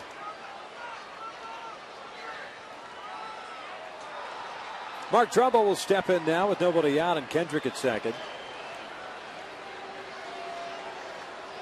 Looks like Texas starting to get some action and movement in their bullpen. Trumbo lines one out to center field. There's a base hit. Howie's being waved around. He's going to score, at least attempt to score. And Trumbo is allowed to get to second. An RBI single for Trumbo. 8-4 Rangers. Boy, nice job by Trumbo to be able to fight that ball into the outfield. But Chavez in center field, that's not a wise decision. 8-3 lead at this point. You're trying to throw home. You elevated that throw over the cutoff man, and you allow Trumbo to get into second base. Back-to-back pitches that were up in the strike zone. Trumbo reads that and sees that throw that's going to be high over the cutoff man, gets himself into scoring position himself. Good job by Mark Trumbo. Yeah, I was getting rid of this say. There's no reason whatsoever at that point to even make a play. You're not, number one, going to get him. And two, if you're going to throw it that way, at least put it in a position where you get your cutoff man an opportunity to cut it off. But the Angels will take it as Trumbo exchanges places with Howie Kendrick. Tommy Hunter, the right-hander, is loosening now for the Rangers. The bottom line is, at certain points of the game, you don't necessarily want to give up runs, but you want to put that position where the runner is going to be at first base so you get a ground ball double play. Instead of that, because of a high throw, you have a guy back in the scoring position with a run being scored already. Mark Trumbo picking up his 44th run batted in. Bobby Wilson takes down low. 1 ball, no strikes.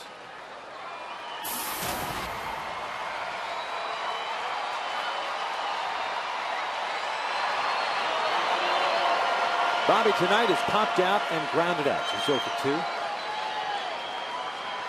Holland getting ready to throw his 95th pitch, and Wilson grounds one over to the right side. Kinsler's got it. 1 out. Trumbo advances over to third.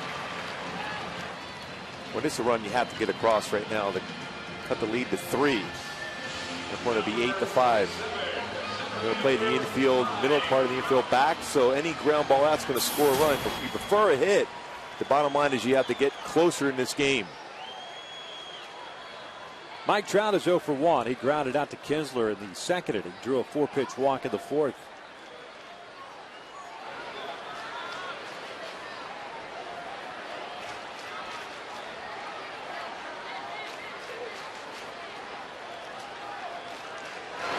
Fastball is upstairs. 1 ball, no strikes.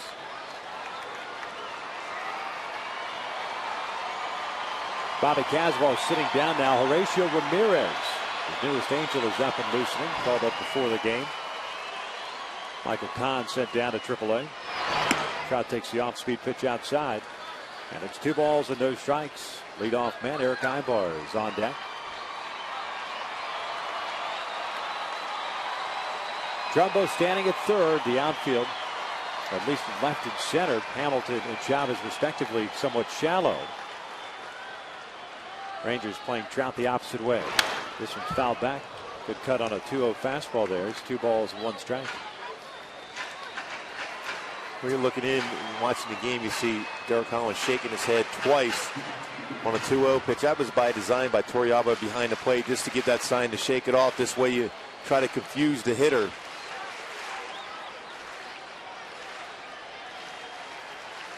To a curveball. 2-1 count.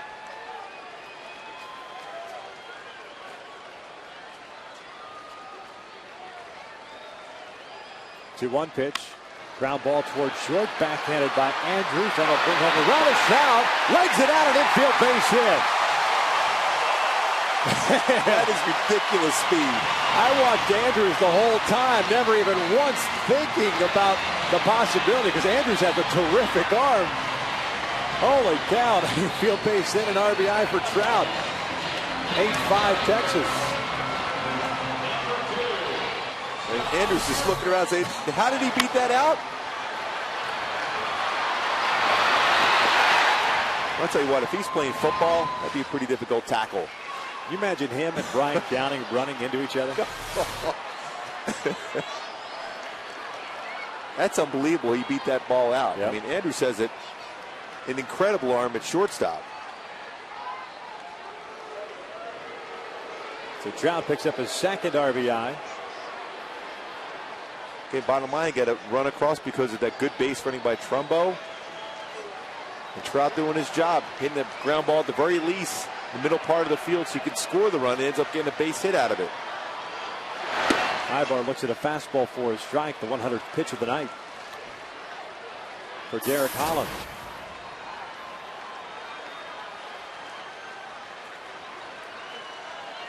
The Halos with 3 hits here in the 6th inning, 2 runs in so far, still 1 out. Trout, as we now have documented, with very good speed at first.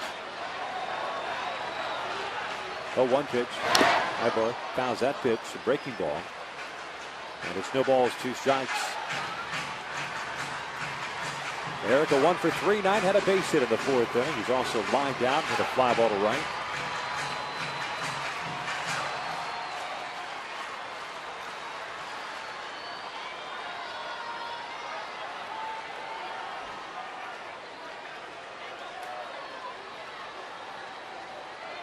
Hamilton again shallow and left. Same goes for Chavez. Snap throw to first base. Tommy Hunter is ready to go in the bullpen for Texas. If Ron Washington, Mike Maddox choose to make a move.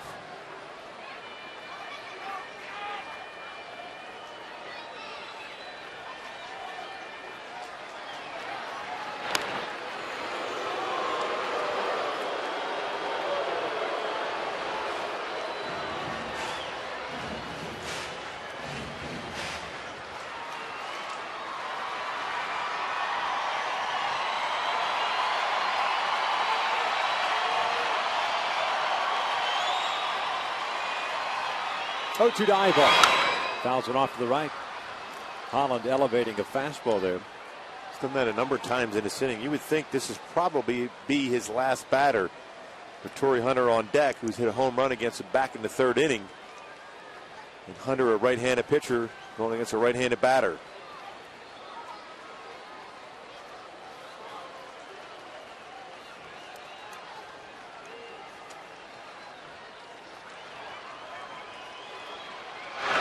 Breaking pitch, and that is pulled foul.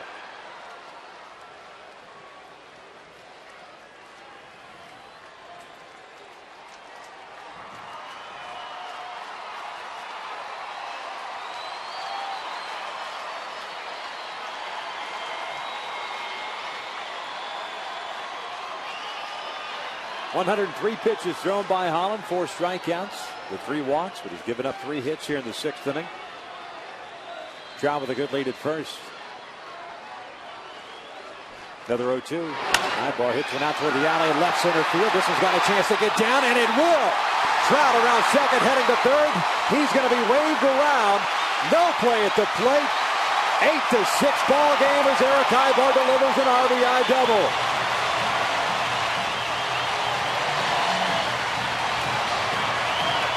A nice approach, good battle to play for Eric Ibar as Ron Washington's going to get down to the bullpen now after that double by Eric Ibar. 20 to the season, scores Mike Trout all the way from first base easily. Ibar with his 20th double and his 41st run batted in.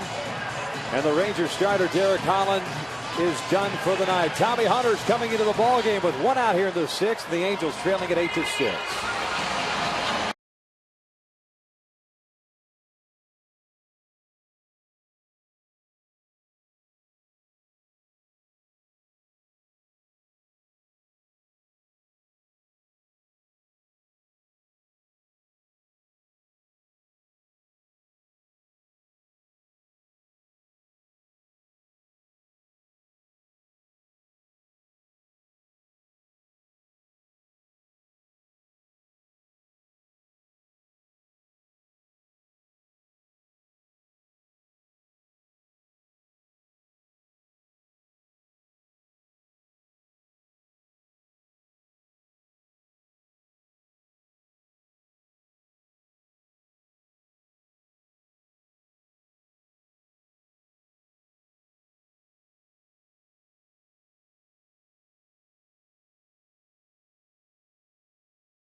times now, and they trail it by 2 runs. The last one coming on the RBI double off the bat of Eric Ibar on an 0-2 count.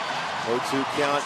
Obviously tried to expand the strike zone, but Eric Ibar did a tremendous job of getting a good part of the bat on that ball, hitting the left center field, scoring Mike Trout, who had that infield base hit earlier. And all of a sudden, you got yourself a ball game. You got a guy coming up at the plate now, and Torrey Hunter with a home run earlier in the ball game. Torrey Hunter, or Tommy Hunter, I should say, will be facing Torrey Hunter. Tommy pitching in just his 5th game, a 1-0 record, a 2.25 ERA, working out of the pen now. It's a young man who started the season on the disabled list due to a right groin strain that he suffered during spring training and then re-aggravated it on his rehab assignment. Has not pitched since giving up a home run to Coco Crisp back on July the 9th. Doesn't quite have that fastball when he first came up, when he was touching 95. I think it settles around 88 to 92. Cut fastball, curve, and a changeup. 25-year-old former first-round pick, supplemental pick by Texas. First pitch fastball is a strike on the outside corner. Torrey Hunter has walked, homered, and struck out. 1 for 2. Tommy Hunter coming up through the system as a starter.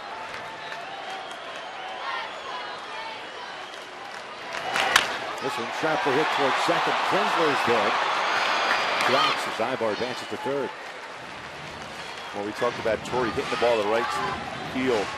Well, that ball was scalded, but Kinsler in position to make that play. Good sign for Torrey. So Bobby Abreu will step to the plate with 2 outs. And Ibar standing at third base. Hunter last year made 22 starts, pitching a total of 23 games, went 13-4 with a 3.73 ERA for Texas. Got 1 start in the World Series, took the loss. Got a no decision against the Yankees in the League Championship Series.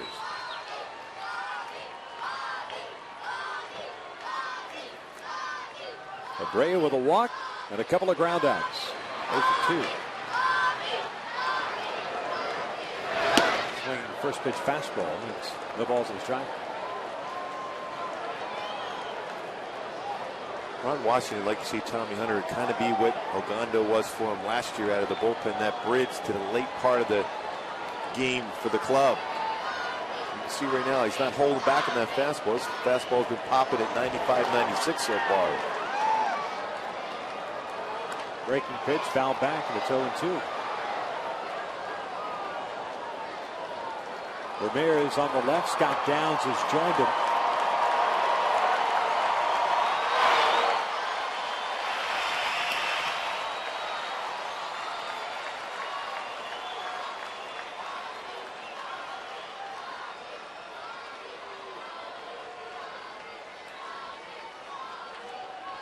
The 0-2. Down low. 1 ball, 2 strikes.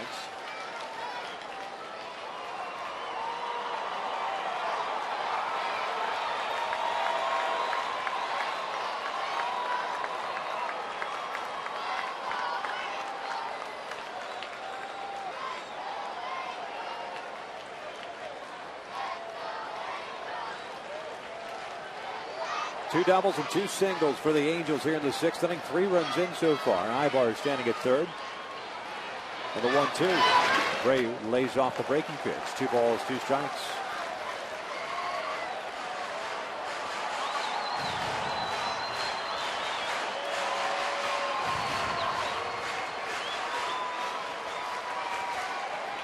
Since the All-Star break, 3 for 19.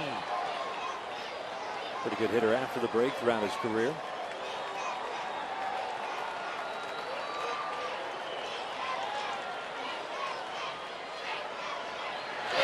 Bobby pulls one into right field, a base hit. RBI single for Bobby Abreu, and the Halos trail it by a run.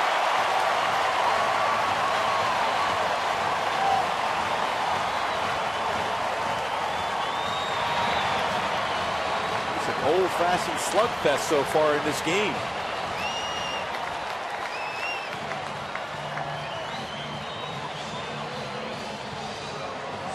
So the book on Derek Holland is now closed. 7 runs all earned for the left-hander in 5 1/3.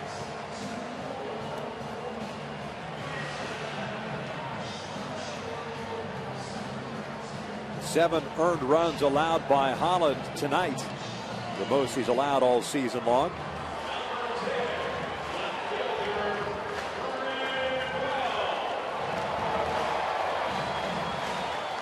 And with 2 outs, Vernon Wells will step to the plate.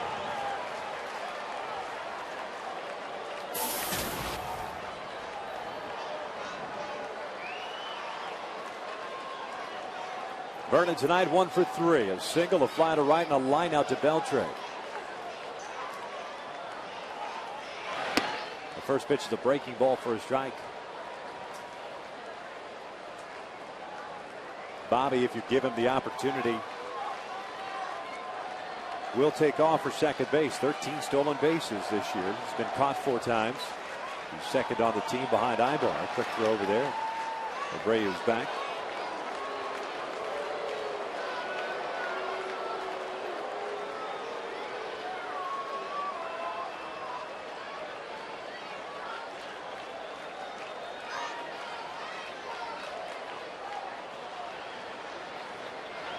The 0-1 outside with the fastball. You can see Tommy Hunter not real fast to the plate. His times 1.3 to 1.4 as far as times to the plate. He will throw over the first base a lot. He's definitely a guy susceptible to a stolen base. And Abreu's got a pretty good lead at first. 1-1 pitch. They quick pitched him, and it's 2 balls and a strike. Good idea by Tommy Hunter to freeze Abreu, and it did. Just missed off the corner. And the hitter also when you're able to do that. That's something Dan Herron and Jerry Weaver do very well with.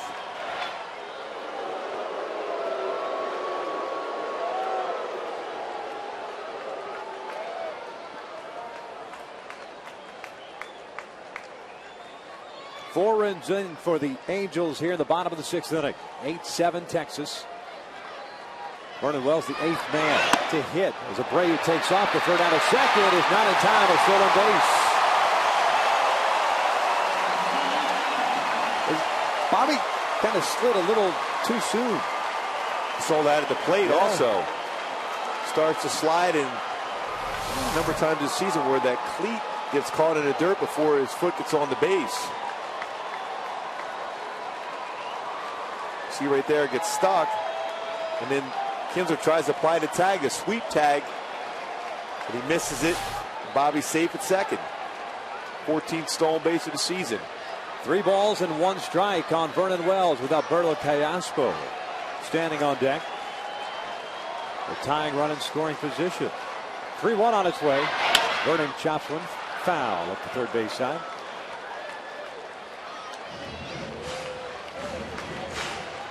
And now a full count.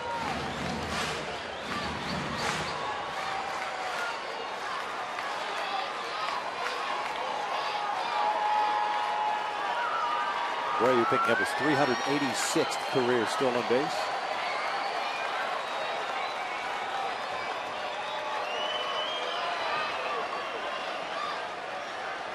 Hunter shaking off Torrey Alden. And now Vernon, tired of waiting, backs out.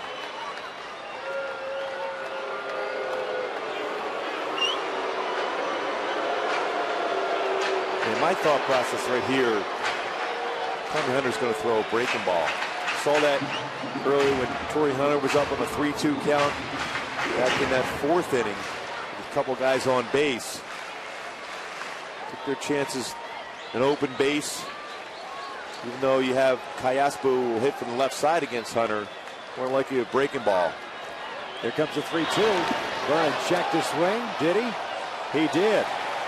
B.J. Rayburn saying he did not go around, and it's a walk. So the Halos are batted around here in the 6th. That's exactly what anyone else. He had the open base trying to get Vernon to be overly aggressive in an RBI scenario.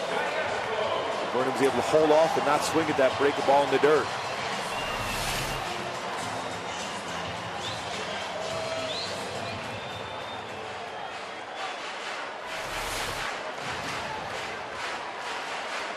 So Callaspo will spin around to hit from the left side for the first time tonight. And he will do so with 2 outs in the 6th inning. And Bobby Abreu at second, Vernon Wells at first. Alberto tonight 1 for 3, had a base hit in the 3rd inning.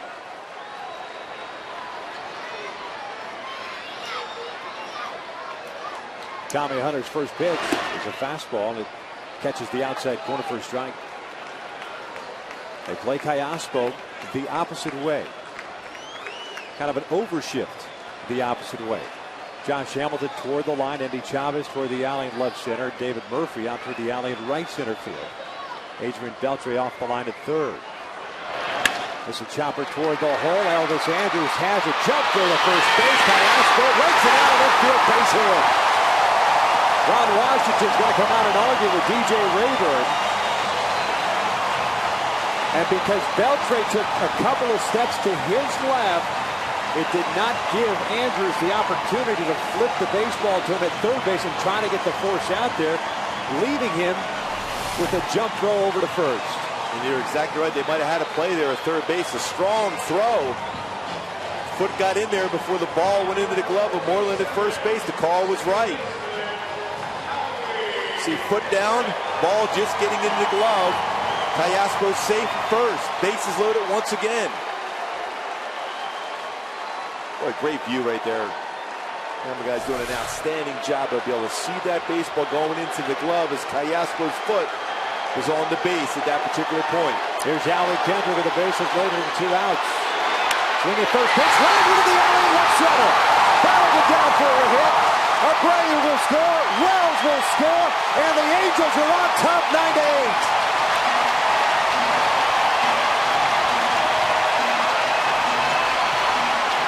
Howie Kendrick with his second hit of the 6th inning. And Howie Kendrick with the second hit with the bases loaded in this game, a position where he has had struggled in his career, but 2 big base hits with the bases loaded today for Howie Kendrick. His 3rd hit of the ball game. Well, like we said, plenty of time left in this game. Now looking up the Halos with the lead here, 9-8. Texas with a 5 spot at the top of the 5th inning. The Angels with a 6 spot so far here in the 6th. Here's Mark Trumbo, who had an RBI base hit earlier in this inning and scored a run. Kendrick a 4 RBI night. 3 for 4 standing at first. Callaspo legging out the infield base hit. He's standing at third. Quick throw to first base. And Howie Kendrick is back. You almost think Howie to stay there at first base, give Trumbo an opportunity to swing the bat. If he steals second base and successful, they're liable to walk Trumbo. Trumbo with a lot of power, all of a sudden they can distance himself from the Ranger with 1 swing. Howie does have 9 stolen bases. He's been caught twice. First pitch swing, it chopped over to Elvis Andrews. He'll flip it to Kinsler. The inning comes to an end. But the Angels wake up, come to life offensively. 6 runs here in the bottom of the 6th inning. Through 6, the Halos on top 9-8.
9-8 as we start the top of the 7th inning. Mike Trout and Alberto Callaspo with a couple of infield hits. 6 runs, 7 hits in the bottom of the 6th inning for the Halos. Boy, it's never giving up and giving it all, going down the line, forcing the issue.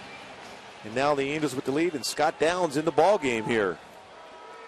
Scott Downs pitching now in his 36th game. A 5-2 record, a 1.45 earned run average. He takes over for Hisanori Takahashi, who ended up going an inning and 2/3. With 2 strikeouts and 2 walks, Takahashi did give up a run. And he did so on 2 hits. Nelson Cruz, the pinch hit here for David Murphy. Cruz hitting .241, 21 home runs, 56 runs batted in. Cruz got to start last night. Swings the first pitch and pops one up. Mike Trout is there. 1 out. Cruz ended up going 0 for 5 last night. Boy, I'd like to see him jump on that first pitch and make it out, because Mike Scioscia may ask Scott Downs to not only get 1 inning, but possibly 2, or at least into that 2nd inning. Absolutely. So 1 out, nobody on for Yorvit Torrealba. 1 for 3 night. 2 RBI double for him in the 5th. That was that ball that Vernon Wells lost to the lights.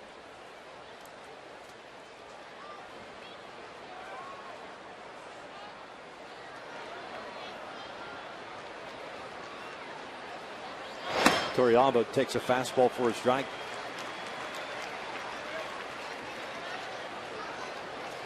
Scott Downs last pitched on Saturday in game 1 of the doubleheader. Went an inning and a 1/3. Gave up a hit and walked a man. Breaking ball, a strike. Torrealba thinking that pitch was below the knees. But where it crosses the plate is the most important thing. Yes, Bobby Wilson caught that ball below the knees at that point, but when it's crossing the plate, that got the bottom part of the zone.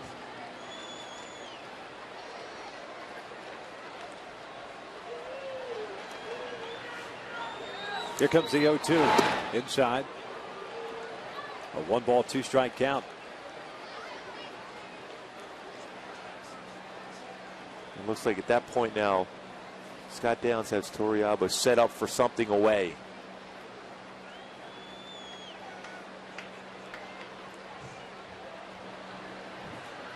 Here's the 1-2. Torrealba swing and a miss. Down he goes. 2 outs.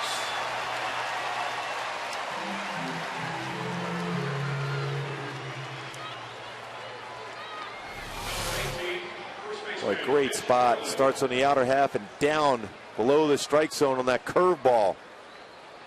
We got a great view on our Foxmo what you have to do to be successful as far as working down on the curveball, snapping that wrist, getting over that front leg, and finishing off that pitch.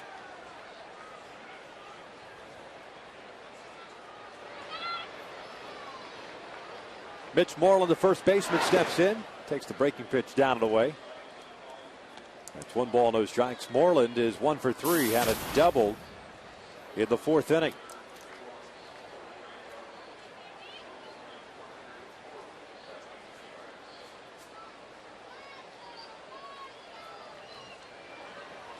Here's the 1-0. Breaking pitch, jelly-legged him. And it drops in for a strike. 1-1 now. The Halos in the bottom of the 7th inning have 8, 9, and 1 due up. Wilson, Trout, and then back to the top of the order, and Eric Ibar. Texas with action in their bullpen. As Moreland takes a strike on the outside corner, 1-2.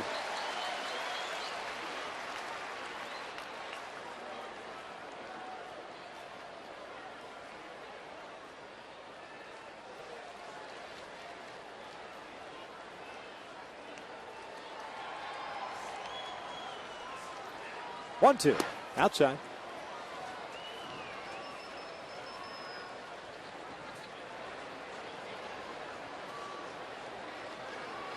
Yoshinori Tateyama is the right-hander that is loosing for Texas.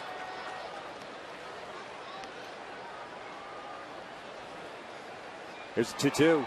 Moreland hits one sharply, but Eric Ibar positioned perfectly on the wall. Offers a 1, 2, 3 inning for Scott Downs. 7th inning stretch time here at the Big A. And the Angels still with a 1-run lead.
Halo. The 5-time Gold Glover was known as the man that made center field look easy. Well, I don't know how easy it was, but I just played it the only way I knew how. Gary Pettis was a human highlight film. If the ball was in the air, he had a chance of catching it. Some guys are blessed with strong throwing arms. I was blessed with speed.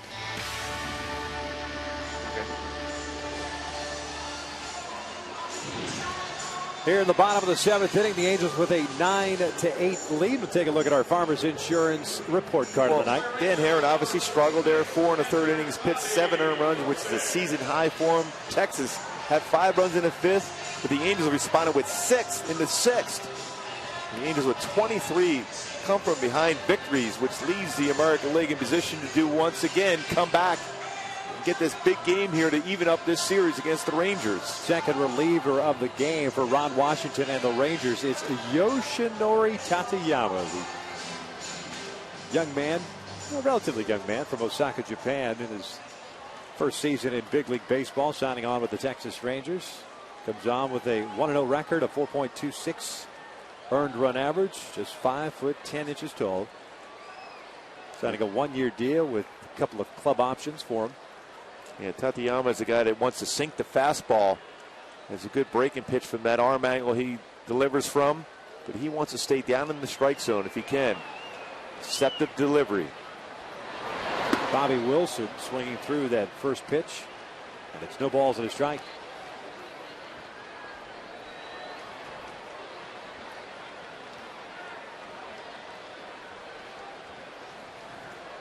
Bobby tonight 0 for 3. Broken bat chopper on the third base side. Beltre's down. 1 away. There's the overall numbers for Tateyama. 19th game, a 4.26 earned run average. 17 strikeouts, 1 walk. He's going to be around the zone. Yeah, he's going to be around the zone.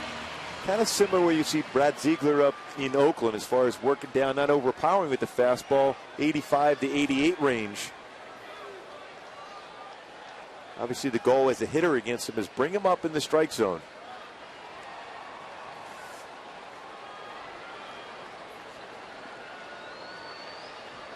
First pitch to Trout, catches the outside corner.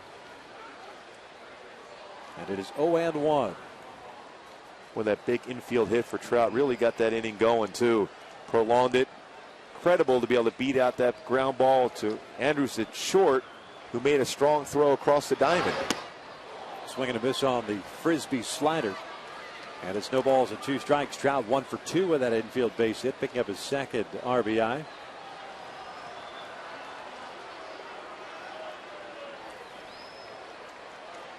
Tommy Hunter, by the way, went 2/3 of an inning. Gave up 3 hits, 2 runs, both earned, and he walked a man. There's another slider that misses outside.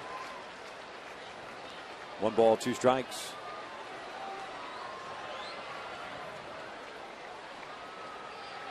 8 runs, 11 hits, 6 left on for Texas. 9 runs, 12 hits, 7 left on for the Halos. The 1-2.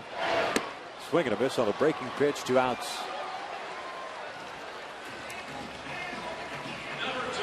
Fans, are you ready to kick back in the best seats at the game? The Chevy Sweet Seats are up for grabs for you and 3 lucky guests. You can even score some sweet seats of your own in a brand new Chevy. For official rules and your chance to win, visit ChevyBaseball.com/Angels. Sweet seats. They are sweet.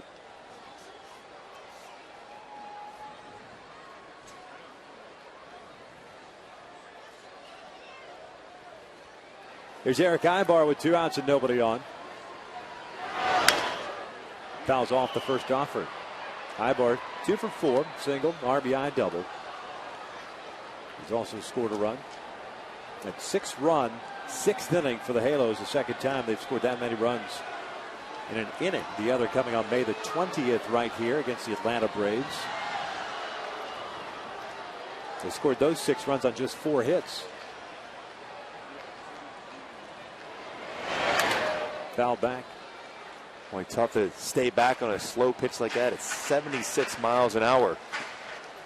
That will certainly offset or upset your tempo after seeing Tommy Hunter come in throwing 94 to 96 miles per hour.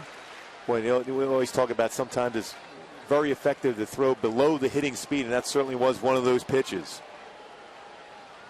0-2 on its way. Ibar goes down swinging. It's a 1-2-3 inning. Angels go down in order. We head to the 8th with the Angels on top by a run.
To age, you can take the Angels with you this season. Subscribe to MLB.tv today to see every Angels game live or on demand on your computer as well as your favorite devices. Visit Angels.com to order and get more details. MLB.tv, baseball everywhere. Just like we suspect, the Scott Downs back out for the second inning of work. Very effective, 10 pitches, gets 3 outs in the 7th. Yeah, facing 9-1-2 here in the 8th. Time was called at the last minute. It'll be Andy Chavez, Ian Kinsler, Elvis Andrus. And I think in terms for Mike Socha right here, he's thinking Scott Downs is my best option for this 8th inning. Get the ball to Jordan Walden in the 9th, hopefully preserve the lead. Don't worry about tomorrow. Breaking pitch is in for a strike. Andy Chavez tonight, 0 for 2, including a walk.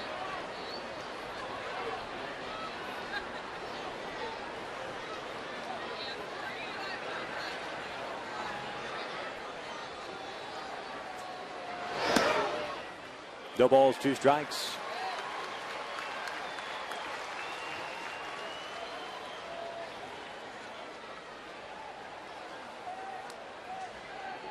Scott Feldman now loosening for Texas.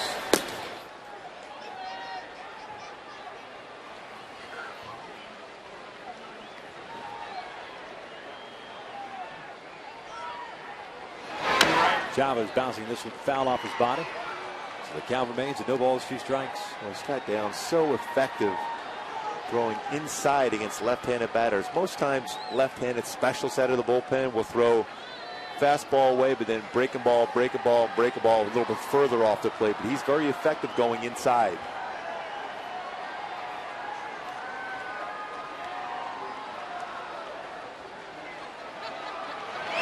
Breaking pitch.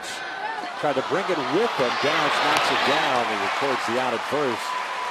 1 away.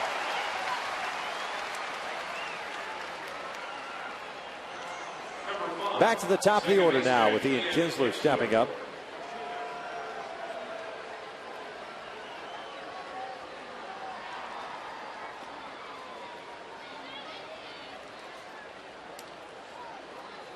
Kinsler tonight 1 for 3. Had a base hit and a run scored in that 5-run 5th inning. And it came leading off that 5th inning off Dan Harris.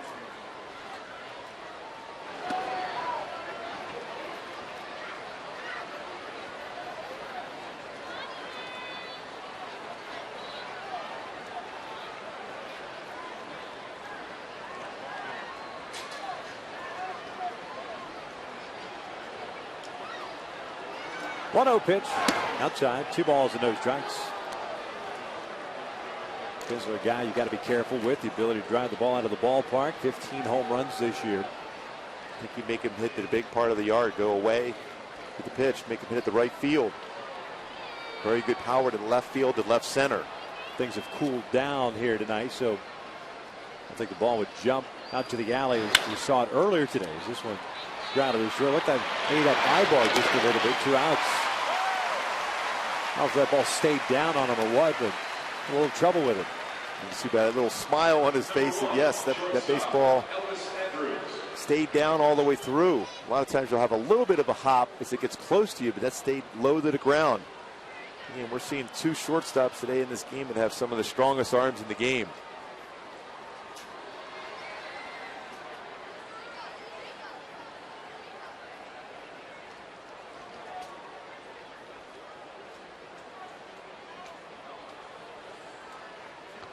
Here's Elvis Andrus with 2 outs, nobody on.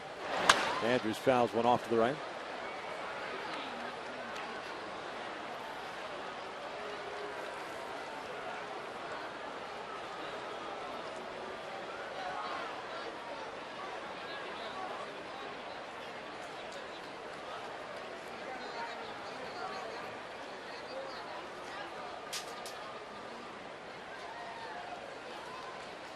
The 1 pitch. Andrus chopping one to short. Ibar comes in on it. Another 1-2-3 inning for Scott Downs. 19 pitches for him in his 2 innings of work. We head to the bottom of the 8th inning with the Angels on top 9-8.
back in the third inning. Torrey Hunter, first base hit since the All-Star break, and it's a big fly.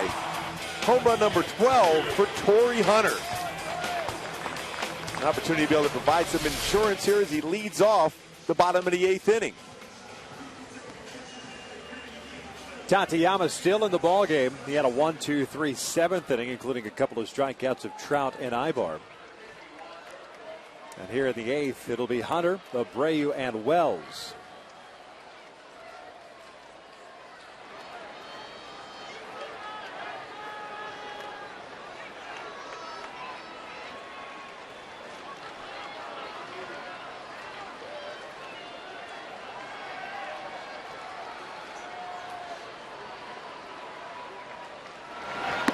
The fastball misses inside on Torrey.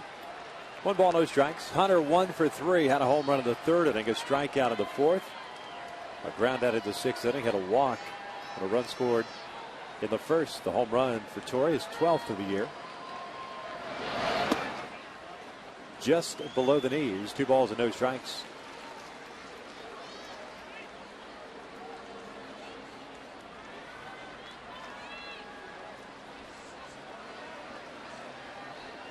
Tateyama does not waste a whole lot of time as Torrey grounds one to short. Elvis Andrus has the skimmer. Little high throw, and he sails it over the head of Moreland. And that's going to be Elvis Andrus' 16th error of the season. And it always seems to be when he has a lot of time to make that throw. When he has to make a quick decision on the throw, it's always a solid throw. But plenty of time to throw out Torrey, but dropped the elbow and elevated his throw to first base.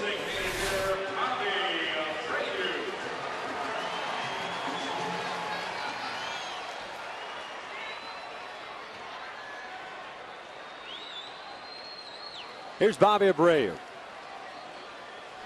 Abreu with an RBI single, a stolen base, and a run scored in the 6th inning. 1 for 3 game. He scored 2 runs. These are the times where you might put on a hit and run to force the issue, get them out of their comfort zone defensively. And Bobby takes a strike.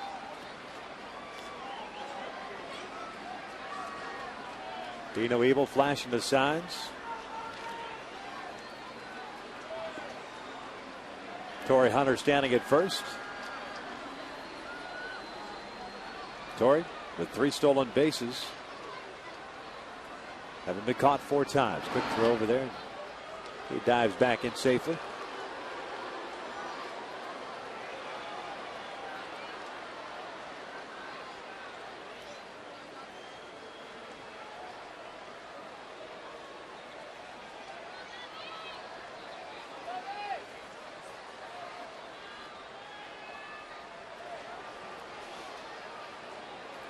Oh, 1 lays off the off-speed pitch, misses outside. 1 ball, 1 strike. Well, you can see how Bobby's starting to get the momentum moving forward. Yep. He was able to keep his hands back, but his body was going forward on that 77-mile-an-hour changeup.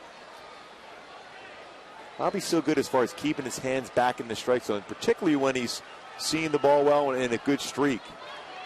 Last at bat, and a key base hit.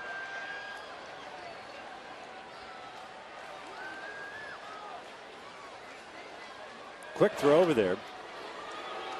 Torrey, quite a secondary lead, or a big lead over there. Still trying to figure out the timing of Tateyama.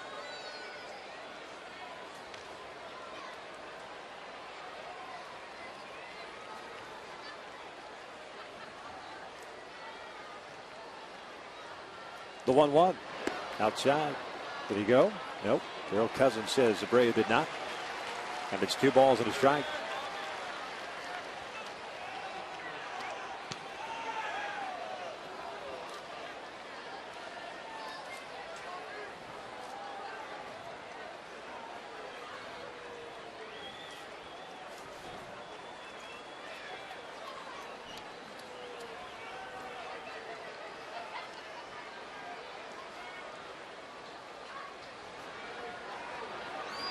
Hunter takes off. The 2-1 is bounced to the left side. Beltre's got it. Nice play as he retires Abreu for the first out.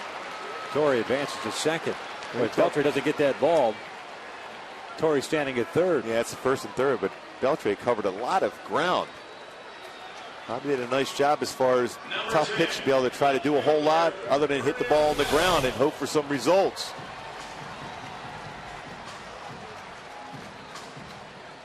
Beltre always seems to be in position, even if his body's flying away, to be able to get the arm in a spot where he's able to throw a firm throw to first base.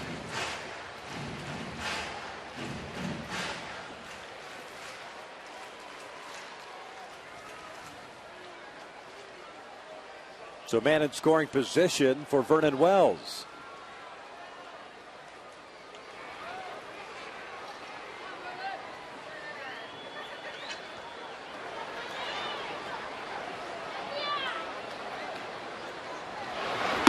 Fastball misses inside. 1 ball, no strikes.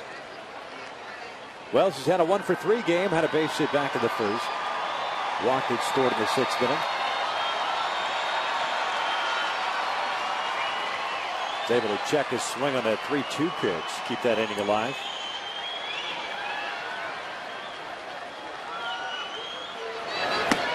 There's a strike. 1-1.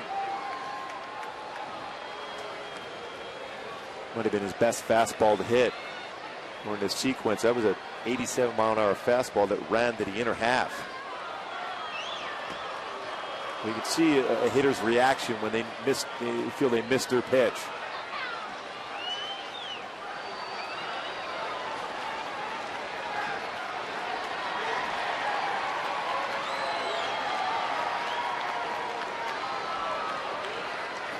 Couple of glances back to Torrey Hunter. Here's the 1-1. That is pulled, and Beltre snags it to the backhand. The throw across the diamond is on time and true. 2 outs as Torrey advances to third. Well, you would think that ball is going to be a double down the line. 2 exceptional plays to the glove side, then to the backhand for Beltre at third base. That's a rocket. The ball was even by him when he was able to catch that ball, and then a strong throw across. So 2 outs now. Torrey standing over at third base. Alberto Callasco, the batter.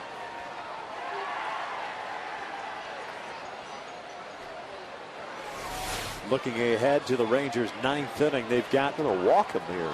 3, 4, and 5 coming up. This better face Howie Kendrick. With 3 hits in the game and 4 RBI.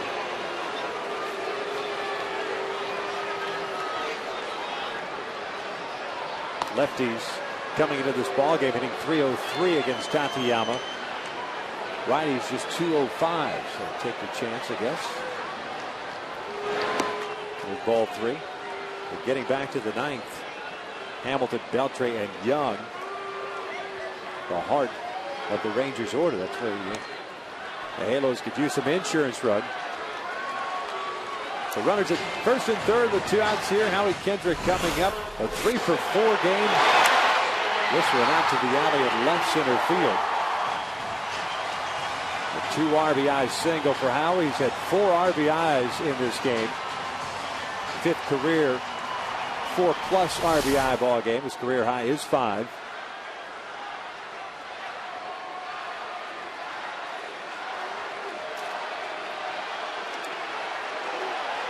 Hunter over at third and Callasco at first.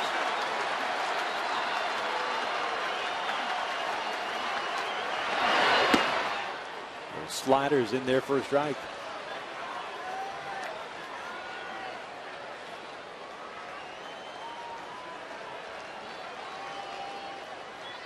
This would be a nice time for Howie to get a base hit here. Just with runners in scoring position. Very effective. 7 for 14.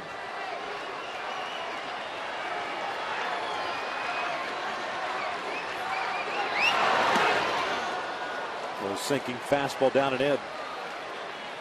No balls, 2 strikes.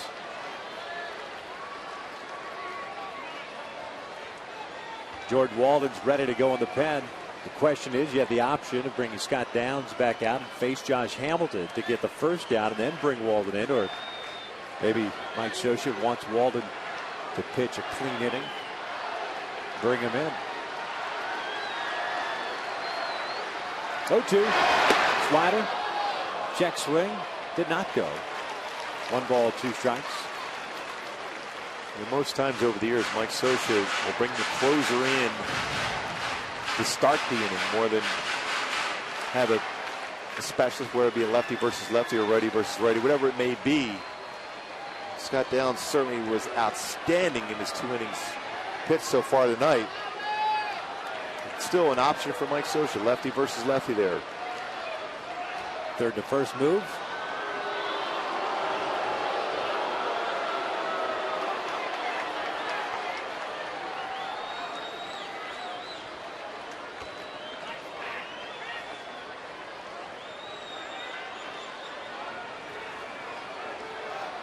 Scott Downs having just thrown 19 pitches in those 2 innings.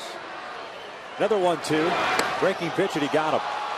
The inning comes to an end as the Angels leave a couple of men on. We head to the 9th. Might be Downs, might be Walden. The Angels have a 1-run lead.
Have turned the baseball over to Jordan Walden, trying to close this one out. Walden taking over for Scott Downs, pitching out his 41st game, a 2-2 record of 2.77 ERA. 21 saves for Jordan, 39 innings, 29 hits. He struck out 41 of those 39 frames and walked 17.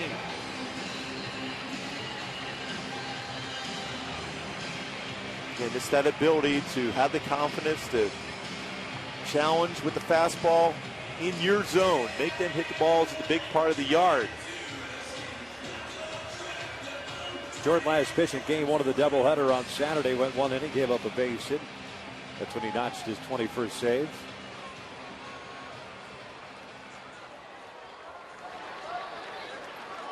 Facing Josh Hamilton, Adrian Beltre, Michael Young. 3, 4, and 5 for Texas here in the 9th. Hamilton 2 for 4, couple of singles and an RBI. He's also scored 2 runs. Broke his bat and lined out to Ibar in the 6th inning, his last at bat. First pitch fastball on the outside corner for a strike. The native Texan facing the team he grew up rooting for down the road from Arlington as Hamilton drills one out to straightaway center field, but playable for Mike Trout. 1 out. And that's what you want to do, force the powerful hitters to hit the ball to the big part of the yard. And that's what he was able to do there with Hamilton.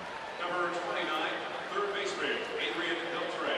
So 1 out with nobody on, and Adrian Beltre coming to the plate.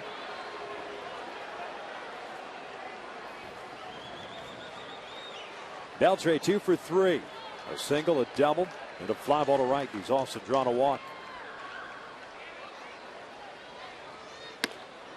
Fastball strike. Triple digits. 0-1.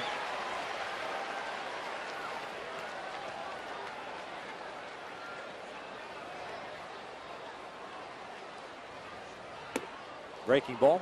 1 ball, 1 strike.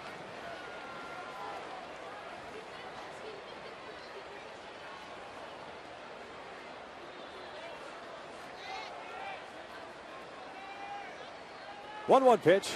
Beltre skies one. Down the right field line. Trumbo giving chase near the railing. Runs out of room. And it's a ball and 2 strikes. 12:35 start tomorrow afternoon. Jared Weaver, C.J. Wilson.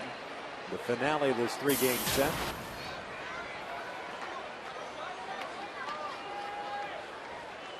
Right back here, Fox Sports West.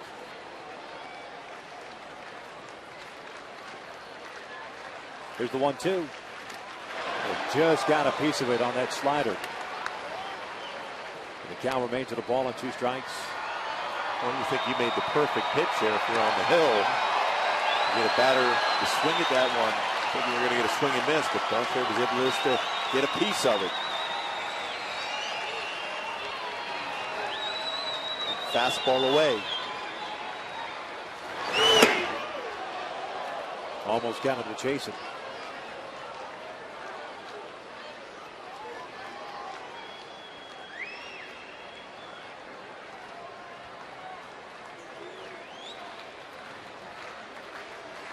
Two. Foul back. Michael Young is the guy on deck.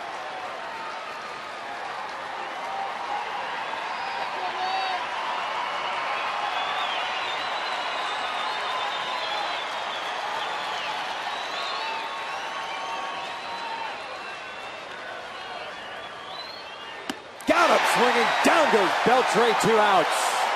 Boy, that's some high gas at 100 miles an hour with some late movement. Elevated.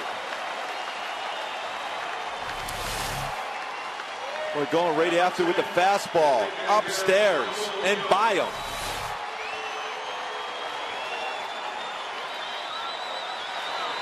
Two outs and nobody on for Michael Young.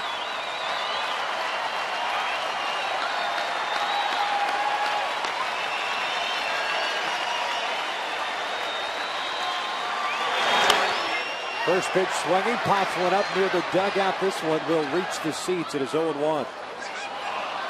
Young, the DH, 2 for 4, single, and a 2 RBI double that came in that 5-run 5th inning. Now with 65 runs batted in.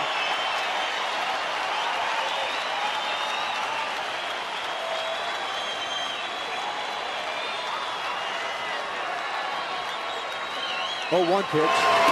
Swing and a miss on the slider. 0-2. That was filthy. The Halos 1 strike away from picking up an improbable win considering the way the offense has been scuffling in the second half. Down by 5 runs, they drop a 6 spot in the 6th inning.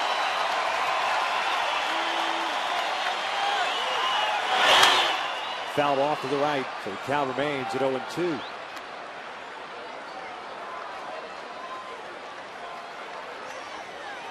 Six runs, 7 hits in that 6th inning.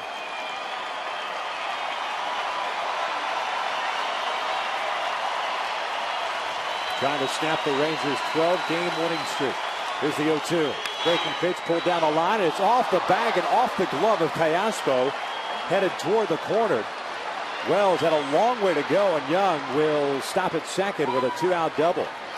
Well, that one just hugging the line. And I think it got a piece of the bag the way it jumped up on Callaspo, as Craig Gentry will pinch run for Michael Young at second base. Well, it looked like that breaking ball backed up on Jordan Walden. Stayed on the inner half and allowed Michael Young to be able to turn on that ball right down the line. Definitely hit the base. You can see the reaction by Callaspo, almost able to make that play. Bottom line, what he was just trying to do was keep that ball in front. He's not going to throw him out. He just wanted to keep Michael Young at first. Here's Nelson Cruz. Fouling back the fastball, and it's no balls at a strike. Cruz came on as a pinch hitter against Scott Downs in the 7th. Swung at 1 pitch and flied out to center field. So he's 0 for 1.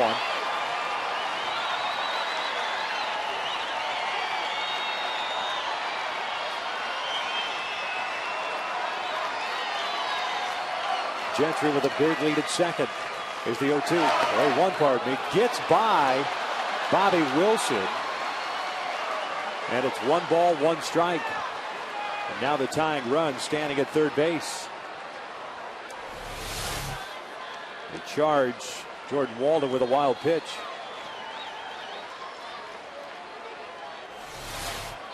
Like Bobby Wilson had his glove turned the wrong way on that fastball down.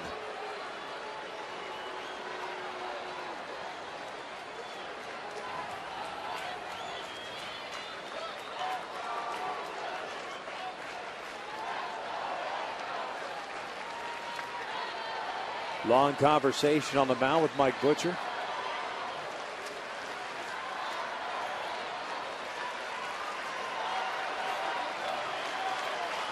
Both teams now with 12 hits. Texas stranding 6, the Angels 9. The ball and a strike on Nelson Cruz. There's Craig Gentry, the pinch runner, standing at third. Here's the 1-1. Swing and a miss. 1-2. Looked like Cruz made his mind up just a little bit tardy to pull the trigger on that fastball. 40,052 here at the Big A. Here comes the 1-2. Swing and a miss. Nope, he foul tipped it. Just keeps the at-bat alive. Bobby unable to hang on to it. Well, he just barely got the bottom part of that baseball. Well, not only was it a firm fastball, but it had late movement. Just got a piece of it. So the count remains at 1-2. Chop foul. Just over the head of Dave Anderson, the third base coach.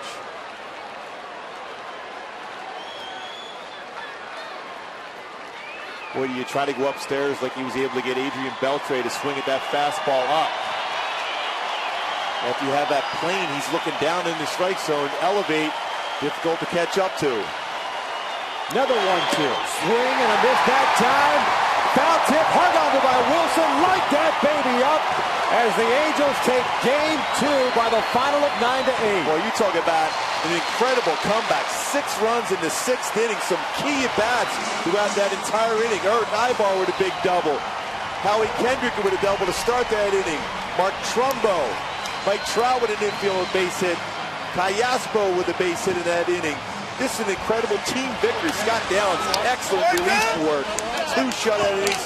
Walden is able to get his 2nd career save against the Rangers. Big victory here, 9-8 by the Halos. Hisanori Takahashi with the win. Tommy Hunter takes the loss at Jordan Walden with his 22nd save. The Angels come from behind, win it 9-8. For Mark Kubica and our entire crew here at the Big A, I'm Victor Rojas, thanking you for watching Angels Baseball. Stick around, Angels Live is coming up next.